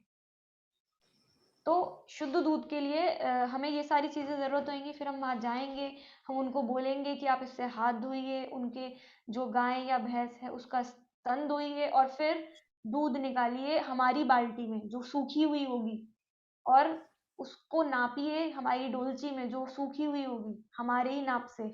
और फिर वो हम घर पे लेकर आके 48 मिनट के अंदर-अंदर उसको बॉयल करेंगे, उबालेंगे, तब जाके वो दूध हमारे लिए पीने शुद्ध। योग्य होगा। और ये चीज़ों का भी ध्यान रखना है कि हम उसको बोलें कि आप इस पशु को मारा-पीटा नहीं करें, भोजन-पानी समय पे दें और देखें व्यवस्थित जाके 1-2 बार। और थोड़े से एक्स्ट्रा पैसे देंगे तो वो क्यों नहीं करेगा? उसका तो काम ही ये है। ये सब ठीक है, लेकिन घर में एक ना और एक पाल प्रॉब्लम क्या है हाँ, जो हाँ, मुझे दिखाई दी कि ये आर्टिफिशियल इंसेमिनेशन होता है ना, वो हाँ। वो नेचुरली बर्थ नहीं होता ना। तो तीर्थंकर के टाइम पे नेचुरल बर्थ रहता था, नेचुरल सब रहता था। अभी ये सब आर्टिफिशियल है, उसका दोष हमको लगता है क्या फिर लाते हो? मतलब हम इससे बच सकते हैं अगर हम उनको बोले कि हमें सिर्फ नेचुरल बर्थ यदि आपने करवाया है तो ही हमें लेना है। कोई भी नहीं करता अभी वैसा, तो ये इसलिए वो एक खटक जाता है लाते वक्त। उतना ही शुद्ध सब मिलता है, लेकिन ये हाँ। इस पे थोड़ा सब यही बोलते हैं कि अपने मन से उनका ब्रह्मचर्य का भी दोष आता है ना, उन पशुओं को बिना मन से ही होता है ना वो सब। इसके लिए जो मुझे समझ आता है कि हम खुद की एक गाय खरीदें, खुद का एक बंदा खरीदें और उसको ड्यूटी सौंपें कि तुम्हें दूध निकालना है और तुम्हें इसके साथ कोई भी अत्याचार नहीं करना है। तो यदि आप इतना कर सकते हैं तो फिर वो संभव है। हम जैन लोग मिलके भी खुद एक डेयरी वगैरह ऐसा खोल सकते हैं। खूब ऐसा, मतलब मुझे ऐसा लगता है कि सिर्फ कमी है तो हमारी विलनेस की। करने को तो रास्ते तो बहुत मिल जाएंगे। क्यों आजकल लोग ऑर्गेनिक सब्जियां उगा रहे हैं। एक टाइम पर सबको लगता था कि अब ऑर्गेनिक कैसे करेंगे, पेस्टिसाइड का इतना हो गया, लेकिन अब ज्यादातर लोग ऑर्गेनिक की तरफ जा रहे हैं। बस उसके लिए क्या चाहिए, एक विलनेस ही तो चाहिए। अब हमें साइड इफेक्ट्स दिखने लगे हैं, उसके परिणाम दिखने लगे हैं, तो हम उसकी तरफ जाने लगे हैं, अभियान सा छिड़ गया है। तो इसी तरह से हमें दूध के साथ भी करना चाहिए। हमें लेकिन गायों को अगर आप बांध के घर में रखेंगे तो वो भी तो मतलब जीव नहीं, हिंसा है ना। घर में रखना तो पॉसिबल नहीं है। उसके लिए एक पर्टिकुलर जगह ही हमें व्यवस्थित करनी पड़ेगी और एक की ड्यूटी लगानी पड़ेगी कि वो उसको संभाले। एक थोड़ा ऐसा एरिया जो हमारे आउटस्कर्ट्स पर होता है ज़्यादातर, सिटीज़ के और शहरों के, गाँव में तो घरों मतलब जगह जगह ही हमें ऐसा खुला एरिया मिल जाएगा, लेकिन थोड़ा शहरों का ही मुश्किल होता है। तो इसके लिए हमें, वैसे तो ये सिचुएशन सबकी अलग अलग होती है, तो अपना अपना रास्ता हमें खुद खोजना पड़ेगा। लेकिन बस एक चीज़ विचार करनी है कि जहाँ चाहे वहाँ रहे। जितना हम कर सकते हैं उतनी शुद्धता हमें करनी चाहिए। ये सोचकर कि शुद्धता पॉसिबल नहीं है, चुप होके बैठ जाना, ये सॉल्यूशन नहीं है। हाँ, कोई के मैसेज चैट पे भी आ रहे हैं, उसको भी पढ़ लेते हैं। कोकोनट का दूध भी बना सकते हैं। हाँ, बिल्कुल बना सकते हैं, लेकिन अब आप उसका घी नहीं बना पाओगे। कोकोनट का दूध तो बन जाएगा, लेकिन घी का क्या करोगे? उसके लिए तो फिर दूध चाहिए ही ना। दही भी बन जाएगी, दूध भी बन जाएगी, दही भी सींग दाना नहीं। आप लोग अनम्यूट करके भी बोल सकते हैं। आप सभी अनम्यूट हैं, मतलब बाकी लोग भी हैं, तो आप मैसेज कर रहे हैं इतना, हम पढ़ने में भी दिक्कत नहीं दीदी है। मैं कुछ बोलना चाहती हूँ। हाँ, हाँ, बोलिए। हाँ, ये जो दूध के लिए आप बता रहे हैं तो घी की इतनी जरूरत नहीं महसूस होती है। अगर ऑयल अच्छा है तो आप सब चीज ऑयल में बन सकती है। और मुझे नहीं लगता, मतलब वीगन जो बोलते हैं वो काफी हद तक सही है। तो हम कोकोनट का, आलमंड का और मूंगफली का, इसका दूध भी यूज कर सकते हैं अगर हमें पीना ही है तो। नहीं तो पीने के लिए भी इतना कोई सिर्फ सिर्फ मिल्क पीना जरूरी, ये जरूरी नहीं है कि हम मिल्क के बिना रह ही नहीं सकते हैं। हाँ, जिन्हें चाय की आदत वगैरह रहती है तो उन्हें शायद थोड़ी सी प्रॉब्लम हो सकती है, बाकी जिन्हें चाय की आदत नहीं है तो उन्हें मिल्क की कोई जरूरत नहीं है, क्योंकि सिर्फ बच्चा जो होता है उसको नेचुरली अपनी माँ से दूध मिल ही जाता है। उसके अलावा बच्चों को भी उसकी जगह हम फल जूस वगैरह, कोकोनट मिल्क बहुत अच्छा होता है, उसका दही भी बन जाता है और चीजें भी बन सकती है, मिल्क शेक वगैरह, बनाना मिल्क शेक, ये सब बना सकती है। तो वो अच्छा है, जरूरी नहीं है कि हमें दूध, क्योंकि कहीं पर भी कितना भी हो, अगर हम खुद पालेंगे गाय तो वो एक शुद्ध दूध हमें मिल सकता है। बाकी हम किसी बिल्कुल और से एक्सपेक्ट करें तो वो पॉसिबल नहीं है। बिल्कुल। आपने अपनी बात रखी, लेकिन इसमें बस मुझे एक बात जरूर कहनी है कि हम ठीक है, हम नहीं कर पा रहे हैं, आप नहीं कर पा रहे हैं शुद्ध दूध की व्यवस्था। आप ऐसी चीज नहीं कर सकते कि आप किसी एक गाय को बांध दो या एक बंदे को बांध दो, गाय खरीद कर उसका ध्यान रखो। लेकिन आप ये तो मत बोलिए कि दूध के बिना चल जाएगा काम। दूध के बिना नहीं चलेगा काम। मतलब दूध इम्पोर्टेंट है और घी भी बहुत इंपॉर्टेंट है, क्योंकि तेल ज्यादा नुकसान देता है, घी हमें नुकसान नहीं देता है। बहुत सबके शरीरों की प्रकृति अलग अलग होती है। कई लोगों को तेल बिल्कुल नहीं सूट करता है, उन्हें घी सूट करता है। और मतलब जो हमें अपने पूर्वजों से मिला है वो तो यही बोलते हैं कि घी बहुत जरूरी है, और पहले के लोग करते भी थे घी उतना इस्तेमाल। तो इस बात को हम पूरी तरह से नहीं एक्सेप्ट कर सकते और नकार भी नहीं सकते कि दूध इम्पोर्टेंट नहीं है। दूध इम्पोर्टेंट है, लेकिन हम उसके लिए फिर प्रयास भी करें। और फिर यदि नहीं कर सकते तो आपने बता ही दिया उसका अल्टरनेट, कोकोनट और इत्यादि इत्यादि, है ना। तो और मैं वो आप कुछ सबका व्यक्तिगत है। हाँ, मैं कुछ ऐड करना चाहूंगी। हमने घी को सिर्फ इस वजह से निकाल दिया कि गाय का हम नेचुरल इंसेमिनेशन नहीं होता है, लेकिन तेल की शुद्धता का भी हमें ख्याल रखना पड़ेगा कि तेल कितना हमें शुद्ध मिल रहा है। मतलब जो बाजार में तेल आ रहा है वो भी कोई शुद्ध नहीं है। मतलब उससे बेटर है कि हम शुद्ध दूध और घी का इस्तेमाल कर ले। नहीं, तेल का जैसे तेल उन्होंने घर में बोला बना तो सकते हैं। तेल घर में बनाया जा सकता है, मशीन्स भी आती हैं आजकल जैन लोगों के घर में, तो वो कई सारे लोगों को, फैमिली को डिस्ट्रीब्यूट करते हैं। आप कोकोनट का, मस्टर्ड का, आजकल डॉक्टर्स भी बोलते हैं आप मस्टर्ड ऑयल सबसे ज्यादा यूज कीजिए, तो उसमें मुझे लगता नहीं है। और जैसे मूंगफली का तेल हमारे यहाँ जैसे सभी चीज कई सारी ठीक नमकीन है, वगैरह वगैरह में हाँ यूज कर हाँ, सकते, ठीक है तो वो ठीक है। तो इस पे हमारी बात हो गई है कि तेल भी हमारे पास ऑप्शन है। लेकिन हाँ, बस इतना ध्यान रखिए कि हमें हमारा प्रयोजन है जैन शरणारियों के अनुसार बताना, तो हम उस पर बात कर रहे हैं। अभी हम अपनी परिस्थितियों पे पर्टिकुलरली अलग अलग सबकी बात नहीं कर रहे हैं, तो सबको अपनी अपनी सॉल्यूशन खुद निकालने पड़ेंगे अपनी परिस्थितियों के अनुसार। चलिए अब हम आगे चलते हैं। द्रव्य शुद्धि पे हमारी थोड़ी बहुत चर्चा हो गई है। वैसे चर्चा तो और भी बहुत सारी हो सकती है, लेकिन अभी हम छोड़ रहे हैं क्योंकि हमें अगली शुद्धि की ओर भी जाना है, जिसका नाम है क्षेत्र शुद्धि। क्षेत्र शुद्धि क्या होता है? क्षेत्र की शुद्धि। कौन से क्षेत्र की? तीर्थ क्षेत्र की शुद्धि की बात चल रही है, रसोई की। रसोई की बात चल रही है, जहां पर भोजन बनाया जाएगा और जहां भोजन करा जाएगा, खाया जाएगा, उस क्षेत्र की शुद्धि। आप सबको पता है जहां भोजन बनता है वहीं पर हमें खाना चाहिए, आइडियली, जो हमारी जिनवानी बोलती है। बाकी आजकल प्रचलन में क्या हो गया है उसकी बात हम नहीं कर रहे हैं, वो हम सबको देखना है हमें कैसे उसको छोड़कर जिनवानी की ओर, जिनवानी जो हमें मार्गदर्शन कर रही है उसकी ओर जाना है कि भोजन जहाँ बनता है उधर ही हमें भोजन करना भी चाहिए, तभी वो शुद्धता पॉसिबल है। ठीक है, तो हमें क्षेत्र शुद्धि में क्या क्या चीजों का ध्यान रखना चाहिए? आप में से कोई पहले, फिर मैं। आप लोगों में से जैना पूर्वक I mean clean the stove, वो हम्म देखना चाहिए कि आई मीन गैस चालू करने के पहले you should check, make sure के वहाँ जीव जंतु नहीं है, और उसके लिए वो पूजनी आता है, वो that you clean with it. Very good. मतलब सनलाइट एक बहुत अच्छा पॉइंट इन्होंने बोला है, इस पे ध्यान दे सभी कि गैस स्टार्ट करने से पहले इवन बर्नर तक को चेक करना, ये क्षेत्र शुद्धि है। बर्नर में कई बार कॉकरोचेस हो जाते हैं स्मेल के कारण, और बहुत सारे छोटे छोटे जीव हो जाते हैं, तो एक बार परिमार्जन करना, उसको झाड़ना, उसको फूंक मारना बर्नर को बहुत जरूरी है। इसके अलावा और हाँ, सनलाइट का बहुमात्रा होना चाहिए। बिल्कुल बिल्कुल, बहुत ही अच्छा पॉइंट इन्होंने बोला है, और ये बिल्कुल एक तरह से बेसिक है, जो बिल्कुल हमें घर खरीदते समय, घर बनाते समय ध्यान देना चाहिए कि हमारी रसोई में सूरज का प्रकाश, सनलाइट आती है या नहीं आती। रसोई में सूरज का प्रकाश आना बहुत जरूरी है एक शुद्ध भोजन बनाने के लिए, और इतना प्रकाश, पर्याप्त प्रकाश जरूरत है कि आपको लाइट जलाने की जरूरत ना पड़े। क्योंकि मैं ये नहीं बोलूंगी कि दिन में लाइट जलाने की जरूरत ना पड़े, क्योंकि रात में तो हमारी चौके की लाइट वैसे ही बंद होनी है, क्योंकि रात में कुछ बनना नहीं है। तो दिन में नहीं, मतलब लाइट जलाने की ही जरूरत ना पड़े, क्योंकि लाइट जलेगी ही नहीं। तो कब होगा ऐसे? जब हमारी सनलाइट भरपूर आए, तभी वो भोजन शुद्ध कहलाएगा। दिन में भोजन करने का भी तभी फायदा है जब आप सूरज की रोशनी आपकी रसोई में आ रही है, नहीं तो एक तरह से रात्रि भोजन का भी उसमें दोष आता है। तो हम अपने घरों को बनाते समय, अगर हम घर बनाने जा रहे हैं, तो ये विशेष रूप से बिंदु ध्यान में रखें। देखिए, अभी आप सबको लग सकता है बहुत सारी चीज़ें कि अरे ये तो पॉसिबल ही नहीं है, हम तो कर ही नहीं सकते, या हमारा घर तो ऐसा है नहीं। लेकिन इसमें निराश और हताश या इसको ऐसे कह के छोड़ने वाली बात नहीं है। जितना कर सकते हैं उतना करिए।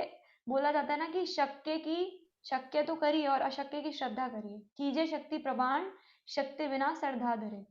तो ये गुण हम सभी को बिल्कुल अपनाना है। भले ही हम ये नहीं कर पा रहे हैं, लेकिन इसका मतलब ये नहीं है कि ये चीज़ सही हो गई।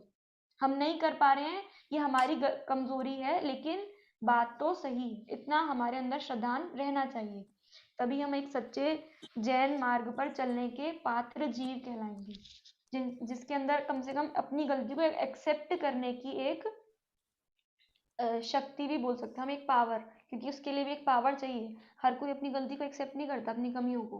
तो जो हमारी भोजन के अंदर कमियां हैं, हमारी घरों के अंदर, हमारी किचन के अंदर, उसकी बनावट के अंदर, उस चीज़ को हमें एक्सेप्ट करना चाहिए। अगर हम गलती एक्सेप्ट कर लेते हैं ना, तो कभी ना कभी वो छूटती है। हमें जो अपराध लग गया कि हाँ ये चीज़ गलत है, तो जो भी हमें सोल्यूशन मिलता है, जैसे भी मिलता है, कभी ना कभी हम उसको सुधारते ज़रूर हैं। भले ही आज नहीं कर पा रहे हैं, हमारी सिचुएशंस नहीं है इतनी, हमारे अनुकूल परिस्थितियां नहीं है, लेकिन जब होंगी तो हम कर पाएंगे। बर्नर के को उठाकर प्लेटफॉर्म में उल्टा कर, क्या लिखा था? बर्नर को उठाकर प्लेटफॉर्म में उल्टा चेक किया जा सकता है जलाने से पहले, बिल्कुल।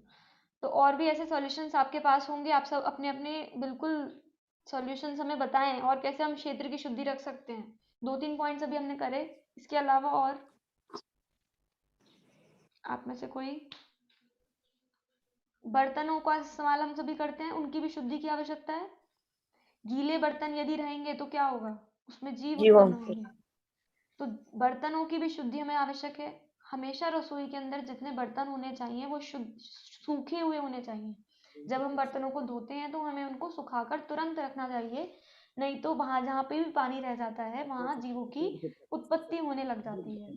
तो इसीलिए बर्तनों का ध्यान रखना, सूखे बर्तन, इसके साथ ही बर्तन होने भी कैसे चाहिए। आप सबको पता है हो सके आजकल तो बर्तनों को धूप के प्रकाश में सुखा लें। बहुत बढ़िया, बहुत बढ़िया। धूप के प्रकाश में उनको सुखा लें, ऐसा भी हमें व्यवस्था करनी चाहिए। नहीं तो हम उन्हें पोंछें, कम से कम पोंछेंगे तो वो सूखेंगे नहीं, धोने के पोंछने बाद। से भी क्या होगा कि हो सकता है छोटे छोटे जो नॉर्मल बिल्कुल सूक्ष्म बैक्टीरिया वो मर सकते हैं। तो किचन में जब हम बर्तन धोते हैं तो साइड में एक हम मोटा सा अगर लट्ठे का कपड़ा या कॉटन का कपड़ा बिछा लें और उसमें बर्तन रखें, तो बर्तन पहले तो पानी निकल जाएगा और सोख भी लेगा कपड़ा, और उसके बाद हल्के से महीन कपड़े से पोंछ लें तो फिर दिक्कत नहीं आएगी।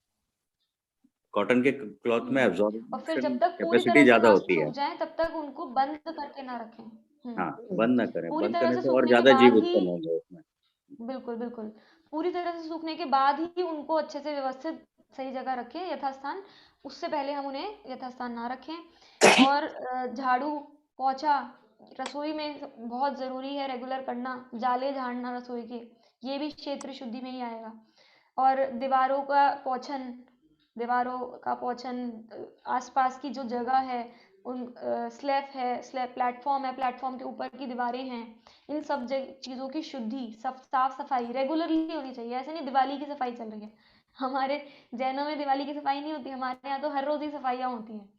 तो रेगुलरली ही हम जितना जितना फैला रहे हैं अपना काम, जो हम गंदा करते हैं उसको जिस जिस दिन हमने गंदा किया उसी दिन साफ कर लें, तो काम इकट्ठा नहीं होएगा।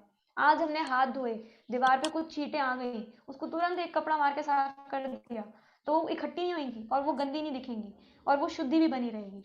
नहीं तो जीव उत्पन्न होते ही होते हैं। कहीं पर भी अनाज गिर गया, आटा यदि हम ले रहे हैं, कुछ भी सामान उठा रहे हैं, रख रहे हैं, उसके बाद वहाँ पर साफ सफाई उसको देखने की बहुत आवश्यकता है।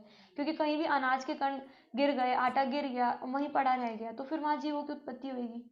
या गीला हो गया, फिर वो पहले वहाँ आटा गिर गया, फिर वहीं पर दूध भी गिर गया या पानी भी गिर गया, फिर वो वहाँ पर किच किच टाइप्स हो गया, जो हमारा आजकल का एक शब्द भी आ गया ना, किचन। तो वो चौका से किचन बन जाता है। फिर वो किचन में तो किचकिच होती है, लेकिन चौके में शुद्धि होती है। तो हमें सबको किचन से हटकर चौके पर आना है। तो चौके में जो इसका शुद्धता सबसे रखेंगे, अच्छा सॉल्यूशन ये है कि पहले मैं ना थोड़ा हरी में काम करती थी तो मुझसे ज्यादा सामान गिरता था। अगर हम पेशेंटली वर्क करते हैं तो हमसे बहुत कम गिरता है, तो हम उसको मैनेज भी कर पाते हैं सफाई करने में। बिल्कुल, बहुत अच्छा इन्होंने सॉल्यूशन हमें बताया है कि पेशेंटली काम करना है हमें। रसोई में भगदड़ मचानी नहीं है, एकदम से घुसे और निकलने की जल्दी, ऐसा नहीं करना है। और सब चीज़ें पहले से प्लान्ड होनी चाहिए।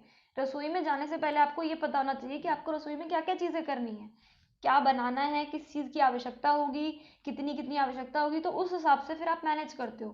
पहले ही आपने सारी सूखी सामग्री एक साथ निकाल ली, फिर आपने हाथ गीले करे। ऐसा नहीं कि गीले कर लिए हाथ, फिर याद आया कुछ सूखी सामग्री रह गई, फिर या तो उसे पोंछेंगे, अच्छे से सुखाने पड़ेंगे, फिर सूखी सामग्री में घुसेंगे। तो बार बार हाथ धोने और सुखाने का भी एक चक्कर रहेगा। और गीले हाथों से यदि आपने सूखी सामग्री उठा ली तो वो सारी सामग्री खराब हो जाएगी, अनाज खराब हो जाएगा, जो भी होगा वो। तो इस तरह से हमें प्लान करना पड़ेगा अपनी डेली का जो काम है, रसोई में जाके हमें करना है, जो भी बनाना है, तो उसकी शुद्धि हमें फिर उस हिसाब से ही करनी पड़ेगी। तो झाड़ पोंछने की ध्यान रखना है हमें, और सफाई भी हमें रेगुलरली करनी है। और इसका सॉल्यूशन उन्होंने बताया, जल्दी नहीं करनी है, जल्दबाजी नहीं करनी है, प्लानिंग से काम करना है। क्या बनना है, कितना कितना बनना है, सब चीज़ें पहले से दिमाग में हो तो काम व्यवस्थित हो पाता है।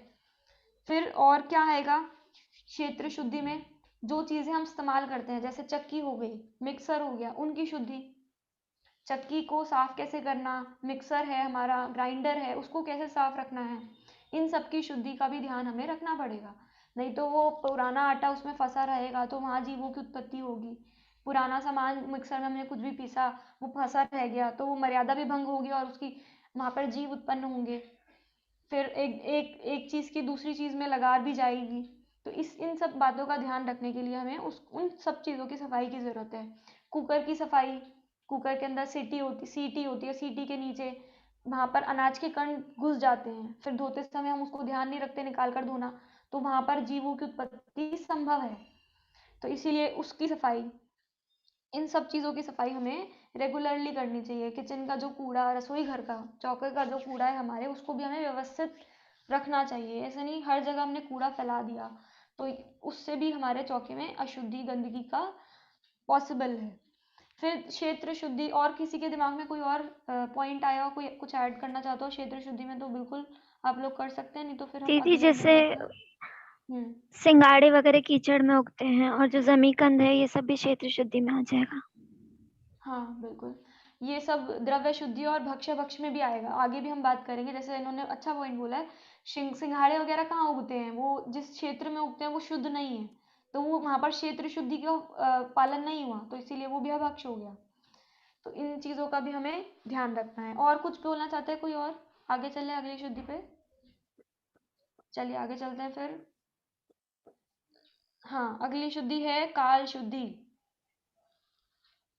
कुकर में सीटी आने से पहले ही गैस ऑफ कर देना चाहिए। बहुत बढ़िया बात बोली है इन्होंने। आप सबको पता है ये बात, कुकर में सीटी आने से पहले गैस क्यों ऑफ करना चाहिए? कोई रीजन बता सकता है ऐसा क्यों?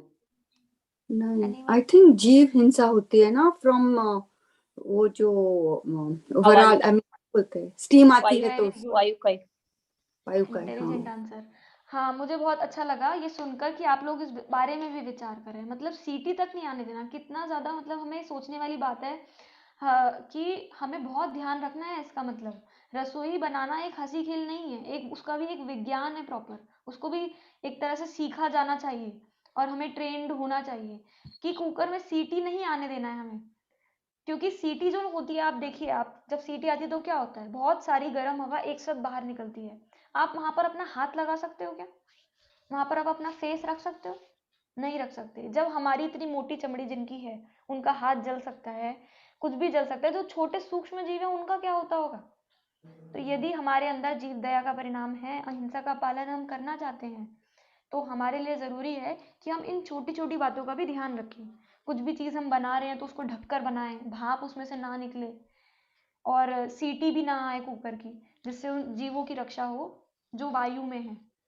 ठीक है, तो इस तरह से हमने बहुत सारी चीज़ें देखी। हमारा समय हो रहा है, सिर्फ 3 मिनट है हमारे पास, और विषय भी बहुत सारा है और हमें आज एक अपने अनुभवी जानकार से भी चर्चा करनी है। आप सबको पता है, ये भी हमारा एक पॉइंट है, आपने अगर मैसेज में देखा हो, ये क्या है, कुछ नया लगा होगा आप सबको कि अनुभवी जानकार से चर्चा, क्या है ये अनुभवी जानकार।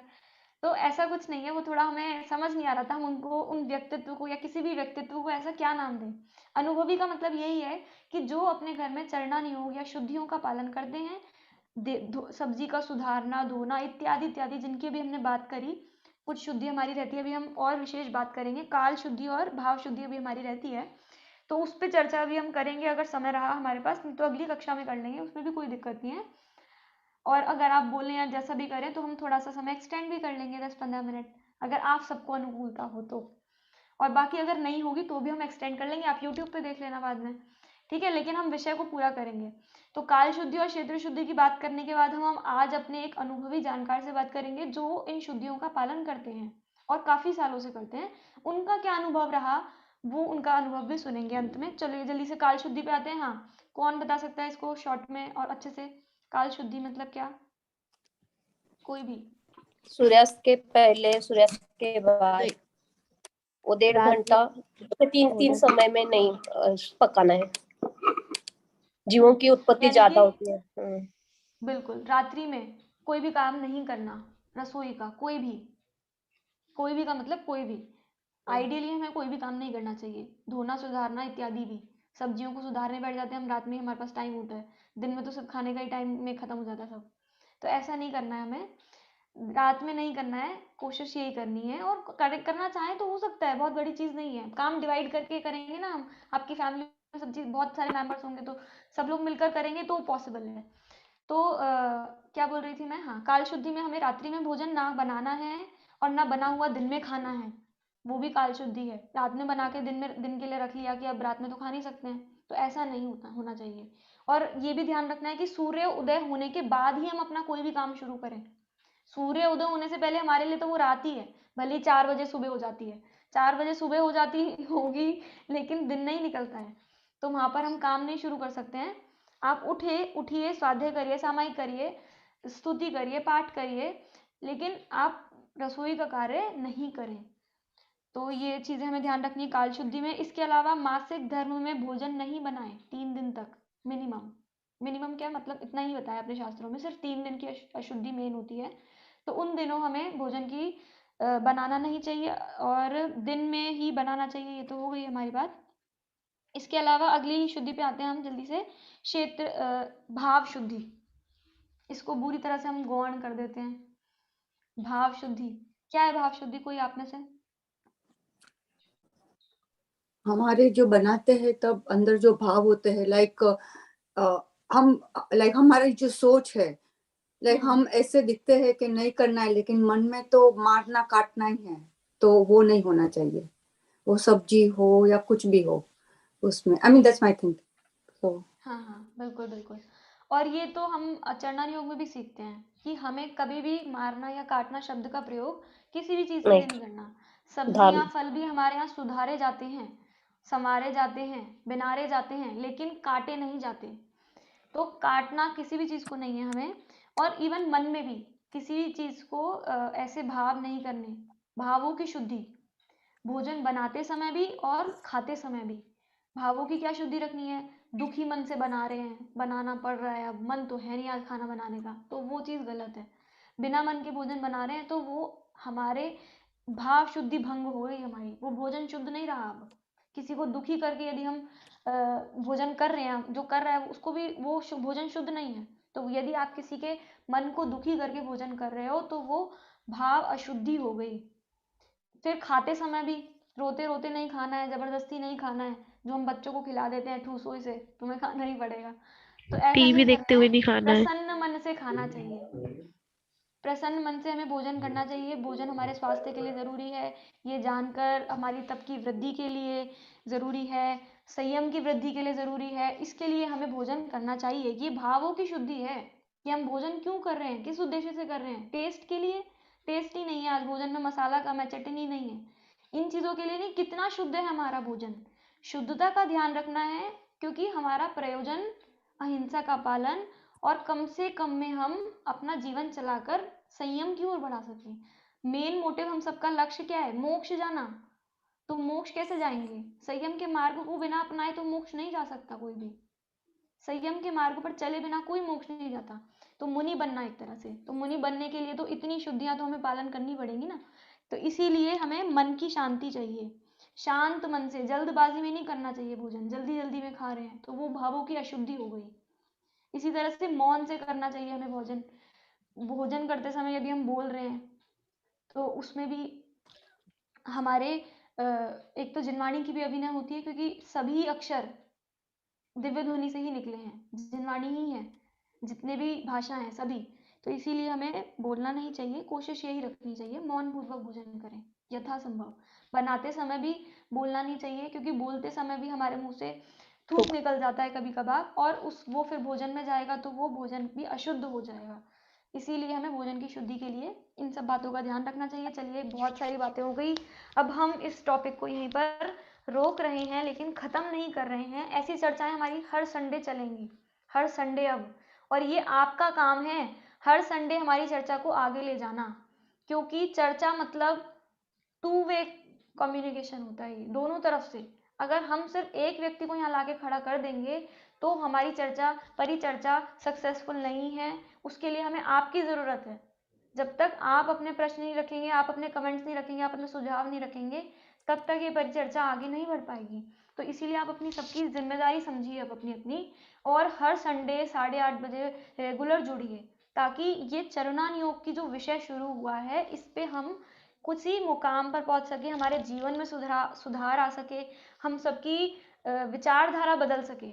जो हमें ऐसा लगता है कि ये चीज़ें नहीं हो सकती, वो हमें लगे कि नहीं, पॉसिबल हैं और ये चीज़ें ज़रूरी भी हैं।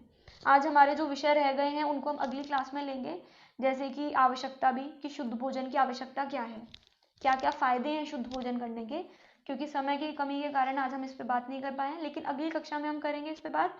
अब चलते हैं हम सीधे 10-15-5 मिनट तो कम से कम हम उनको सुनेंगे ही, जितना जितना समय होगा हमारे पास, हम अपने अनुभवी जानकार के पास। तो आज हमारे अनुभवी जानकार हमारे साथ जुड़ रहे हैं दिल्ली से, आत्मार्थी ट्रस्ट से, आत्मार्थी ट्रस्ट गेवरा मोड़ से, और उनके पास हमें लेके जाएंगे हमारे इस पूरे कार्यक्रम के कर्ता धर्ता, हमारे आशीष भैया।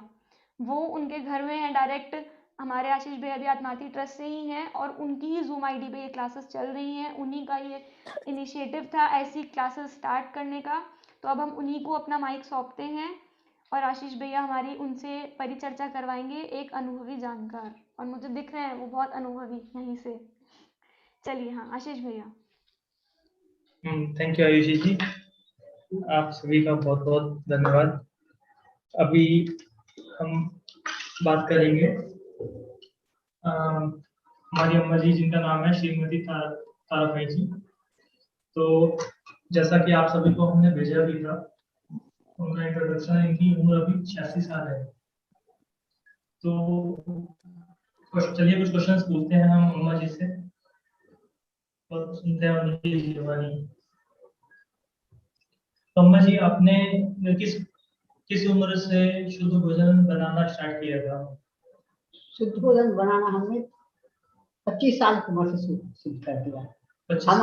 हम शादी होकर जहाँ आए थे तो वहाँ हमारे घर में शुद्ध ही भोजन बनता था, सब हाथ का ही बनता था। हमारी सासू जी थी, वो शुद्ध भोजन करती थी, हमारे आदर भोजन करती थी। तो हमने उससे सीखा, हम भी वही उसमें चले। 4 पीढ़ी से हम लोग साथ में रहते थे, 4 पीढ़ी वो साथ में रहते। अच्छा, बहुत बढ़िया।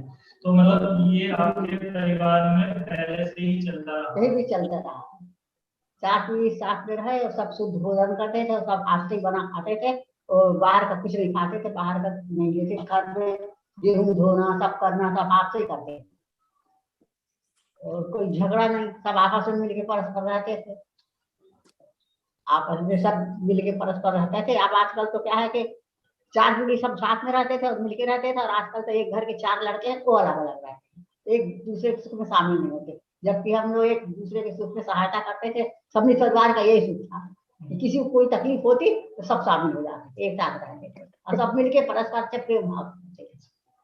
अच्छा अम्मा जी, जैसे कि अभी हम लोग जॉब करते हैं, टाइम कम रहता है हमारे पास, सब चीजों को शुद्धता से मैनेज करने में बहुत तकलीफ होती है, मतलब टाइम लगता है, जाना आना तन मन धन पूरा लगाना पड़ता है।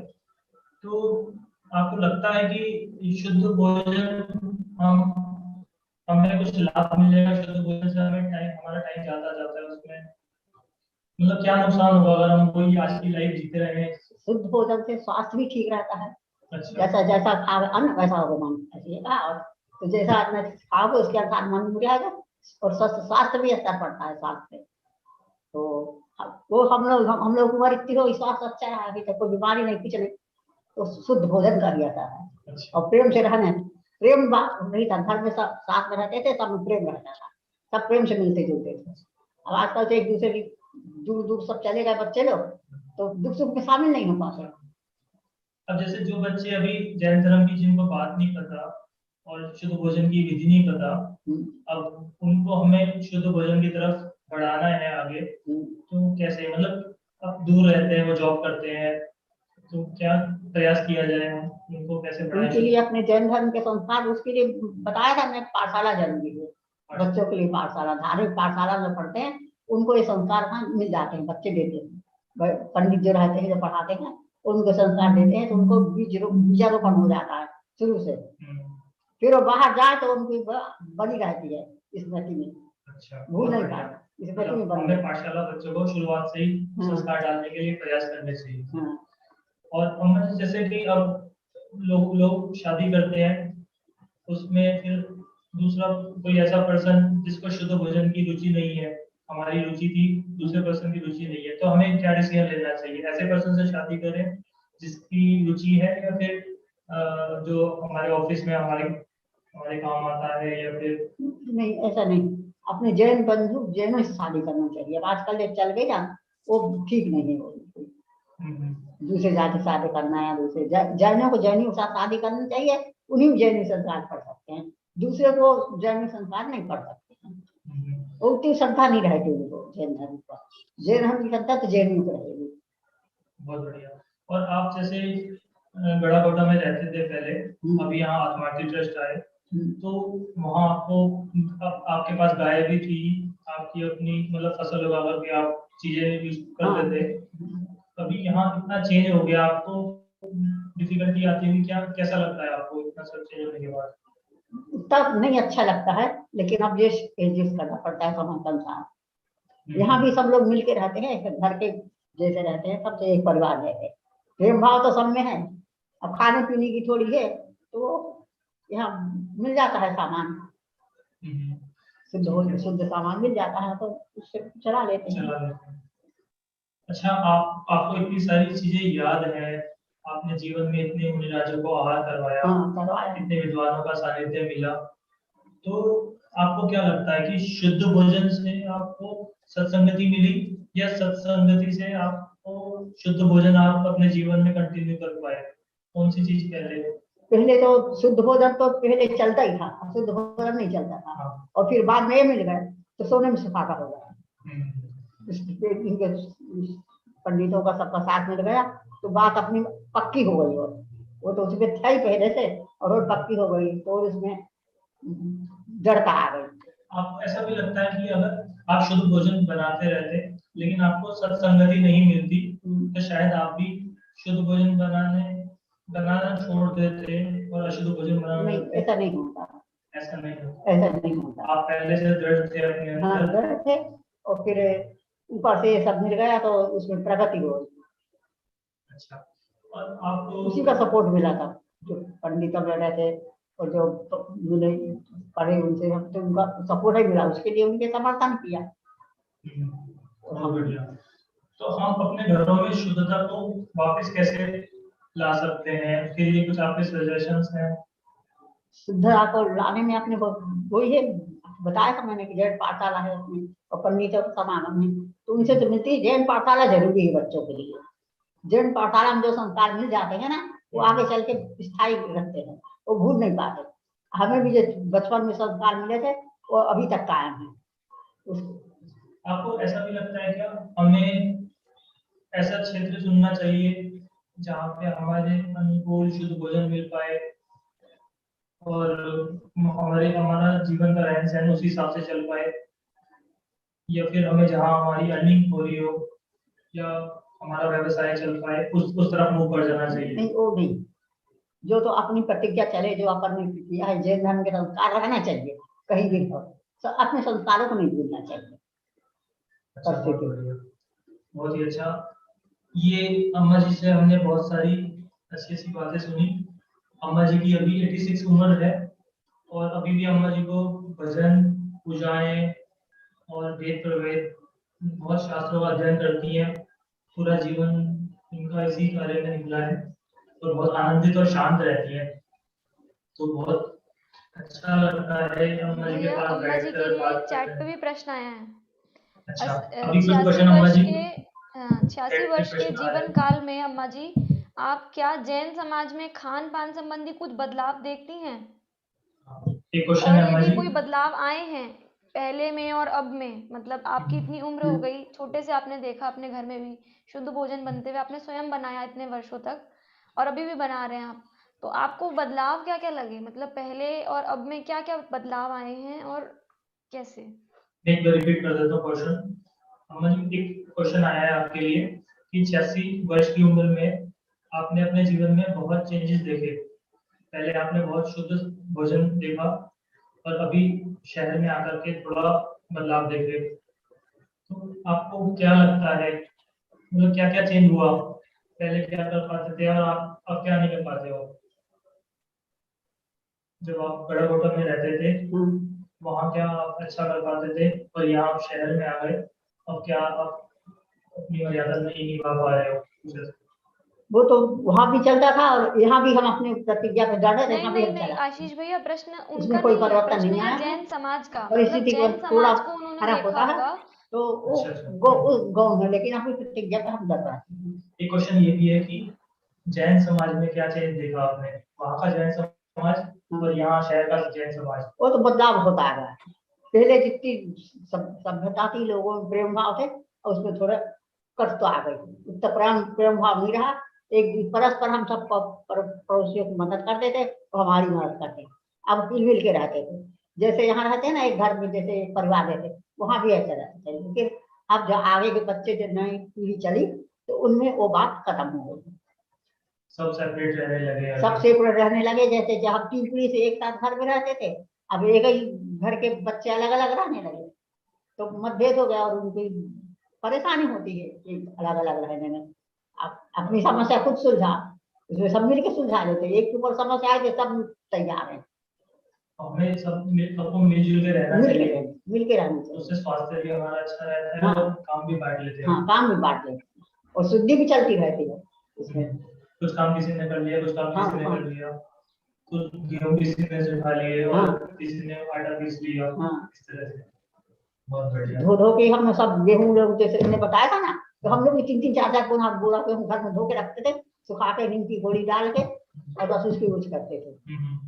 नए गेहूं रखे, पुराना तक खाते थे। यदि कोई हमारी अम्मा जी से कुछ प्रश्न पूछना चाहते हैं या अपनी समस्या उनके सामने और रखना अच्छे चाहते हैं, जतन से रखते थे, तो आप सभी 3-4 दिन सुखा के धूप में और गोलियां डाल के अच्छा, लंबे टाइम चल पाते थे। नीम की पत्ती की, नीम की गोली डालते थे, नीम की निमोली रहती थी या फिर नीम की जो पत्ती रहती थी ना, उसको सुखा के और थैली बना के उसमें डाल देते पूरे गेहूं में।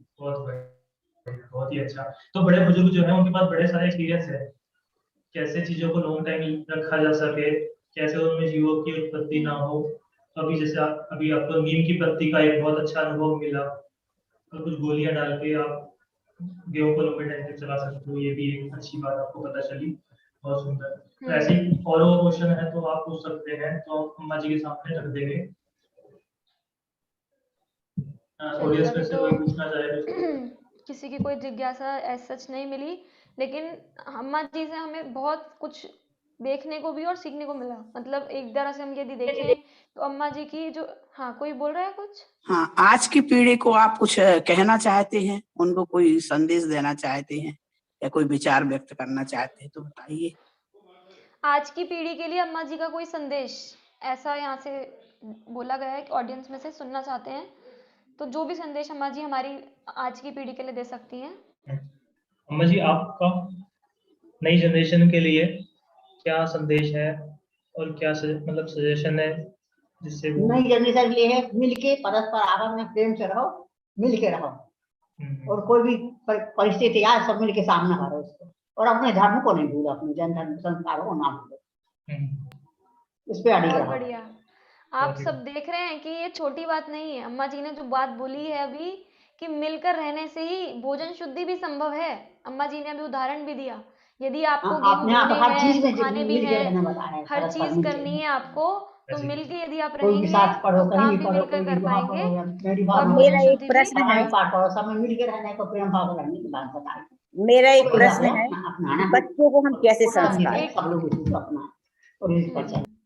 वैसे मेरा एक एक प्रश्न है कि यहाँ बच्चों से, को बच्चों को हम बच्चों किस को प्रकार कैसे शिक्षित संस्कार करें। दें। वैसे अम्मा जी ने इसका उत्तर दिया था पाठशाला के माध्यम से कि पाठशाला आप बच्चों को भेजें, लेकिन फिर भी हाँ, अम्मा जी दोबारा अगर जैसे यदि पाठशाला में भेजना संभव नहीं है और घर में ही है, तो मतलब किस तरीके से उनको मतलब प्रेरित करें कि मंदिर जाएं, नमोकार मंत्र वगैरह पढ़ें। देखिए, इसके लिए तो मैं भी एक उत्तर देना चाहूंगी कि बच्चे हमेशा देखकर सीखते हैं।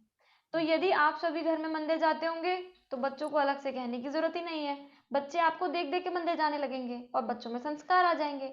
आप घर में शुद्ध भोजन बनाते हैं तो बच्चे शुद्ध भोजन बनाना सीख जाएंगे। आप घर में आटा पीसते हैं तो बच्चों को आटा पीसना आ जाएगा।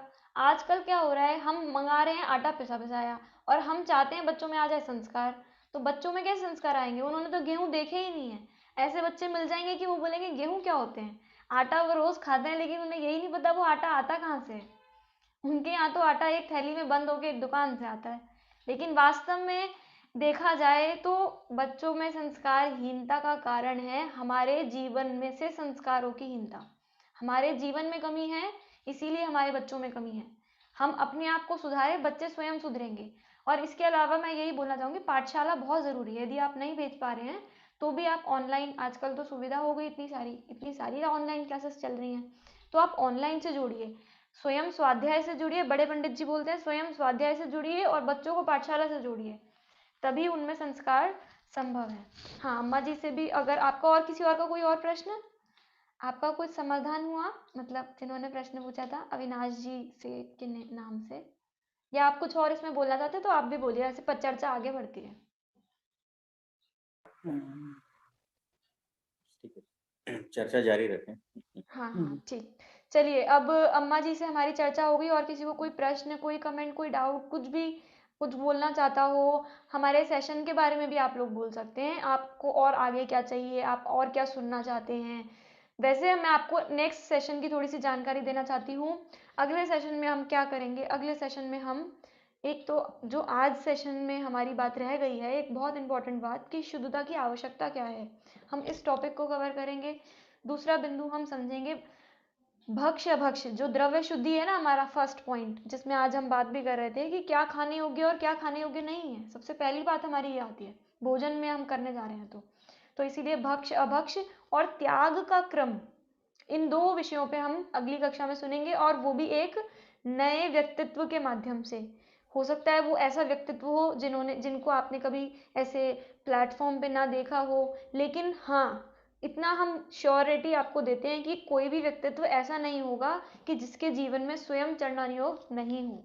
हम जितने भी यहाँ पे स्पीकर्स लेकर आएंगे आपके सामने, वो स्वयं उसका पालन करते हैं, क्योंकि एक चरणन योग ऐसी चीज है वो जो स्वयं पालन करता है वो ही उसको बता सकता है और प्रॉब्लम्स को समझ सकता है। तो इसीलिए अगली कक्षा में भी हम आपके लिए जो वक्ता लेकर आएंगे वो अभी हम आपको नए नाम बता रहे हैं। हो सकता है आपको मैसेज पे हम बता दें, व्हाट्सएप पे 1 हफ्ते का टाइम है, लेकिन अभी आपके लिए थोड़ा सा हम सस्पेंस ही रखेंगे। लेकिन हमने आपको टॉपिक बताया कि भक्ष्य अभक्ष्य और त्याग का क्रम, किस तरह से चीज़ों को छोड़ा जाता है। ऐसा नहीं है कि हमने एलोपैथिक दवाइयाँ तो छोड़ी नहीं और हम घर में मान लो कोई ऐसी वस्तु जो सप्रतिष्ठित वनस्पति है, कोई ऐसी सप्रतिष्ठित वनस्पति हमने छोड़ दी जो हमारे घर में खाई जाती है। तो आप ये देखिए कि पहले आपको क्या छोड़ना है, मद्य मांस मधु का त्याग प्रथम है। तो हम अभी बात नहीं कर रहे हैं, हम नेक्स्ट क्लास में बात करेंगे। बस ये मैंने इंट्रो आपको बताया। अगली कक्षा के लिए आप सब तैयार रहें। तुम्हारी पूर्वा से बात हुई क्योंकि अभी 1 सेकंड पहले 10 बार उसका फोन आया है। अभी बात कर ले। मैंने कर लिया। तो अगली कक्षा में मिलते हैं हम सभी, ठीक है। कहानी मैं सुना के एंड करना चाहूंगा। हाँ हाँ बिल्कुल बिल्कुल। ठीक, अभी आवाज आ रही है सभी को? हाँ अब ज्यादा क्लियर है। ठीक है। इस मैं आपको हर सेशन के बाद ना एक कहानी सुनाने की कोशिश करूंगा। ये रियल घटना है जो मेरे साथ घटित हुई थी। मैं गुड़गांव में काम करता था और मैं बाहर ही खाया करता था खाना। तो एक बार जिस जगह मैं खाया करता था, तो मैं एंट्री कर रहा था। एक बहुत बड़ा स्वीट्स था, मतलब नामी स्वीट्स था, मैं नाम नहीं ले रहा उसका। तो वहाँ क्या है, बाहर मैंने देखा एक पाव भाजी का वो लगा हुआ था, खोमचा टाइप से। और जो आदमी पाव भाजी बना रहा था, उसके हाथों में पट्टी बंधी हुई थी। तो कुछ जख्म हो गया होगा, इस वजह से उसने पट्टी बांध रखी थी। तो मैंने रियल में देखा, जब उसने खोमचा चलाया तो उसके हाथ में से कुछ चीज निकली, और वो उसमें पाव भाजी जो बना रहा था वो उसमें मिली है। और अंदर ना एसी में शीशे में बैठे हुए थे लोग, मैं भी पहले बैठा करता था उसमें। तो उस शीशे में जाकर उसने पर्सन ने वो भाजी निकाली और उसमें पत्ते में डाली, और एसी शीशे में चला गया अंदर, और सर्व किया लोगों को।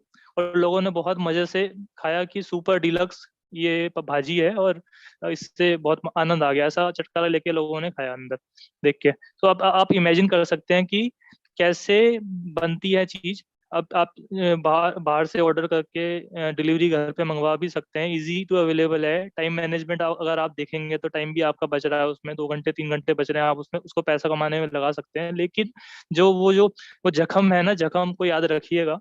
उस जख्म, पट्टी वाले जख्म से जब उसको उसको प्रेस किया जाता है, तो उसमें से कुछ चीज निकल के ना खाने की आइटम में जाती है, और वो मिल करके वो पैक हो करके एकदम अच्छे अच्छे लुक वाइज वो हमारे घर पे आती है। और हम पूरे फैमिली मेंबर्स को शेयर करते हैं। और कोविड जैसी सिचुएशन में फिर हमारा बॉडी इस चीज को मैनेज नहीं कर पाता, कहीं ना कहीं हमें उसको भुगतना पड़ता है, और हमारी आयु भी कम होती जाती है, धीरे धीरे रोगों से ग्रसित होती जाती है। तो एक एक उद्देश्य यही है इस प्लेटफॉर्म को, इस डिस्कशन को स्टार्ट करने का, कि ऐसी घटनाएं जो मेरे साथ घटी, थोड़ा मैं लास्ट में वो बताऊंगा।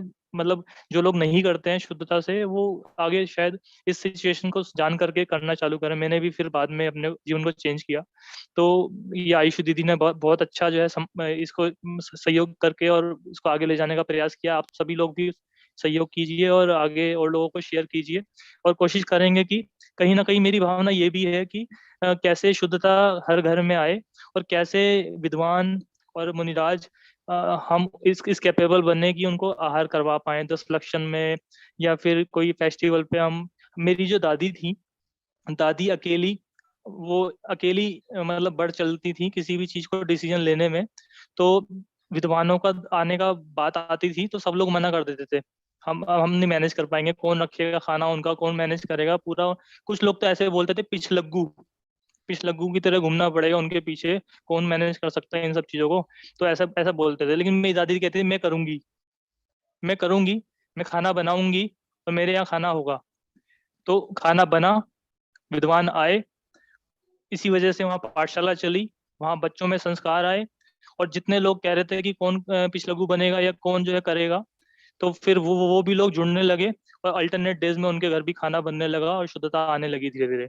तो एक अकेला इंसान, आप जिस भी जगह रह रहे हो, एक अकेले आपकी विल पावर इतनी सॉलिड हो सकती है कि आप पूरा समाज और शुद्धता पे जा सकता है, और जैन धर्म की बहुत प्रभावना कर सकता है। बस यही कहकर मैं अपनी बात को विराम देता हूँ। समय आपका बहुत ले लिया, बहुत बहुत धन्यवाद। बहुत बढ़िया। तो अब हम इस परिचर्चा को यहीं पर समाप्त कर रहे हैं, लेकिन ये ध्यान रखिए कि ये अब कंटिन्यू होगी, और ये हर संडे को हमें इसी प्रकार से आपको भी और हमें भी लाभान्वित करेगी। लेकिन इसके लिए हमारे लिए रेगुलरिटी बहुत ज़रूरी है। देखिए ये बहुत छोटा प्लेटफॉर्म है, ये हमने कोई बहुत बड़े लेवल पे स्टार्ट नहीं करा है, हम किसी संस्था से शुरू नहीं कर रहे हैं इसको, हम सिर्फ अपने लेवल पे शुरू कर रहे हैं। हम सीखना चाहते हैं, हम अपने जीवन में बदलाव लाना चाहते हैं, इसीलिए हमने ये अपने शुरू किया है। हम अपनी समाज में बदलाव लाना चाहते हैं, लेकिन ये चीज़ें तभी पॉसिबल हैं जब हम सब मिल के चलेंगे। तो इसीलिए हमने आप सबको जोड़ा, और आप सब इसी तरह से जुड़े रहें। अपनी सजेशंस, फीडबैक्स और सब चीज़ें आप हमें अपनी प्राप्त करवा सकते हैं, हमारे पर्सनल चैट्स पर भी आप भेज सकते हैं। लेकिन हाँ, आप जुड़े ज़रूर रहें। आप ऐसे, अगर आपको कुछ चीज़ सही नहीं लग रही, आप यहाँ पे बोलें, लेकिन ऐसे आप बीच में छोड़कर ना जाएं। आप हमेशा जुड़े रहिए और बोलें, अपनी बात को रखें। ऐसी भावना के साथ हम इस परिचर्चा को आज ही समाप्त कर रहे हैं। बोलिए महावीर भगवान की जय हो। सभी को जय जिनेंद्र। सही है, बहुत सुंदर चर्चा चली। सभी का धन्यवाद। धन्यवाद, सभी का धन्यवाद, क्योंकि ये चर्चा चली है तो सभी के कारण चली है। यदि आप कुछ नहीं बोलते तो हम भी सिर्फ एक तरफ से कुछ नहीं बोल सकते थे। तो आप सबकी भी एक बहुत महत्वपूर्ण भूमिका रही, सभी ने अंत तक साथ दिया, इसके लिए सभी का बहुत बहुत धन्यवाद।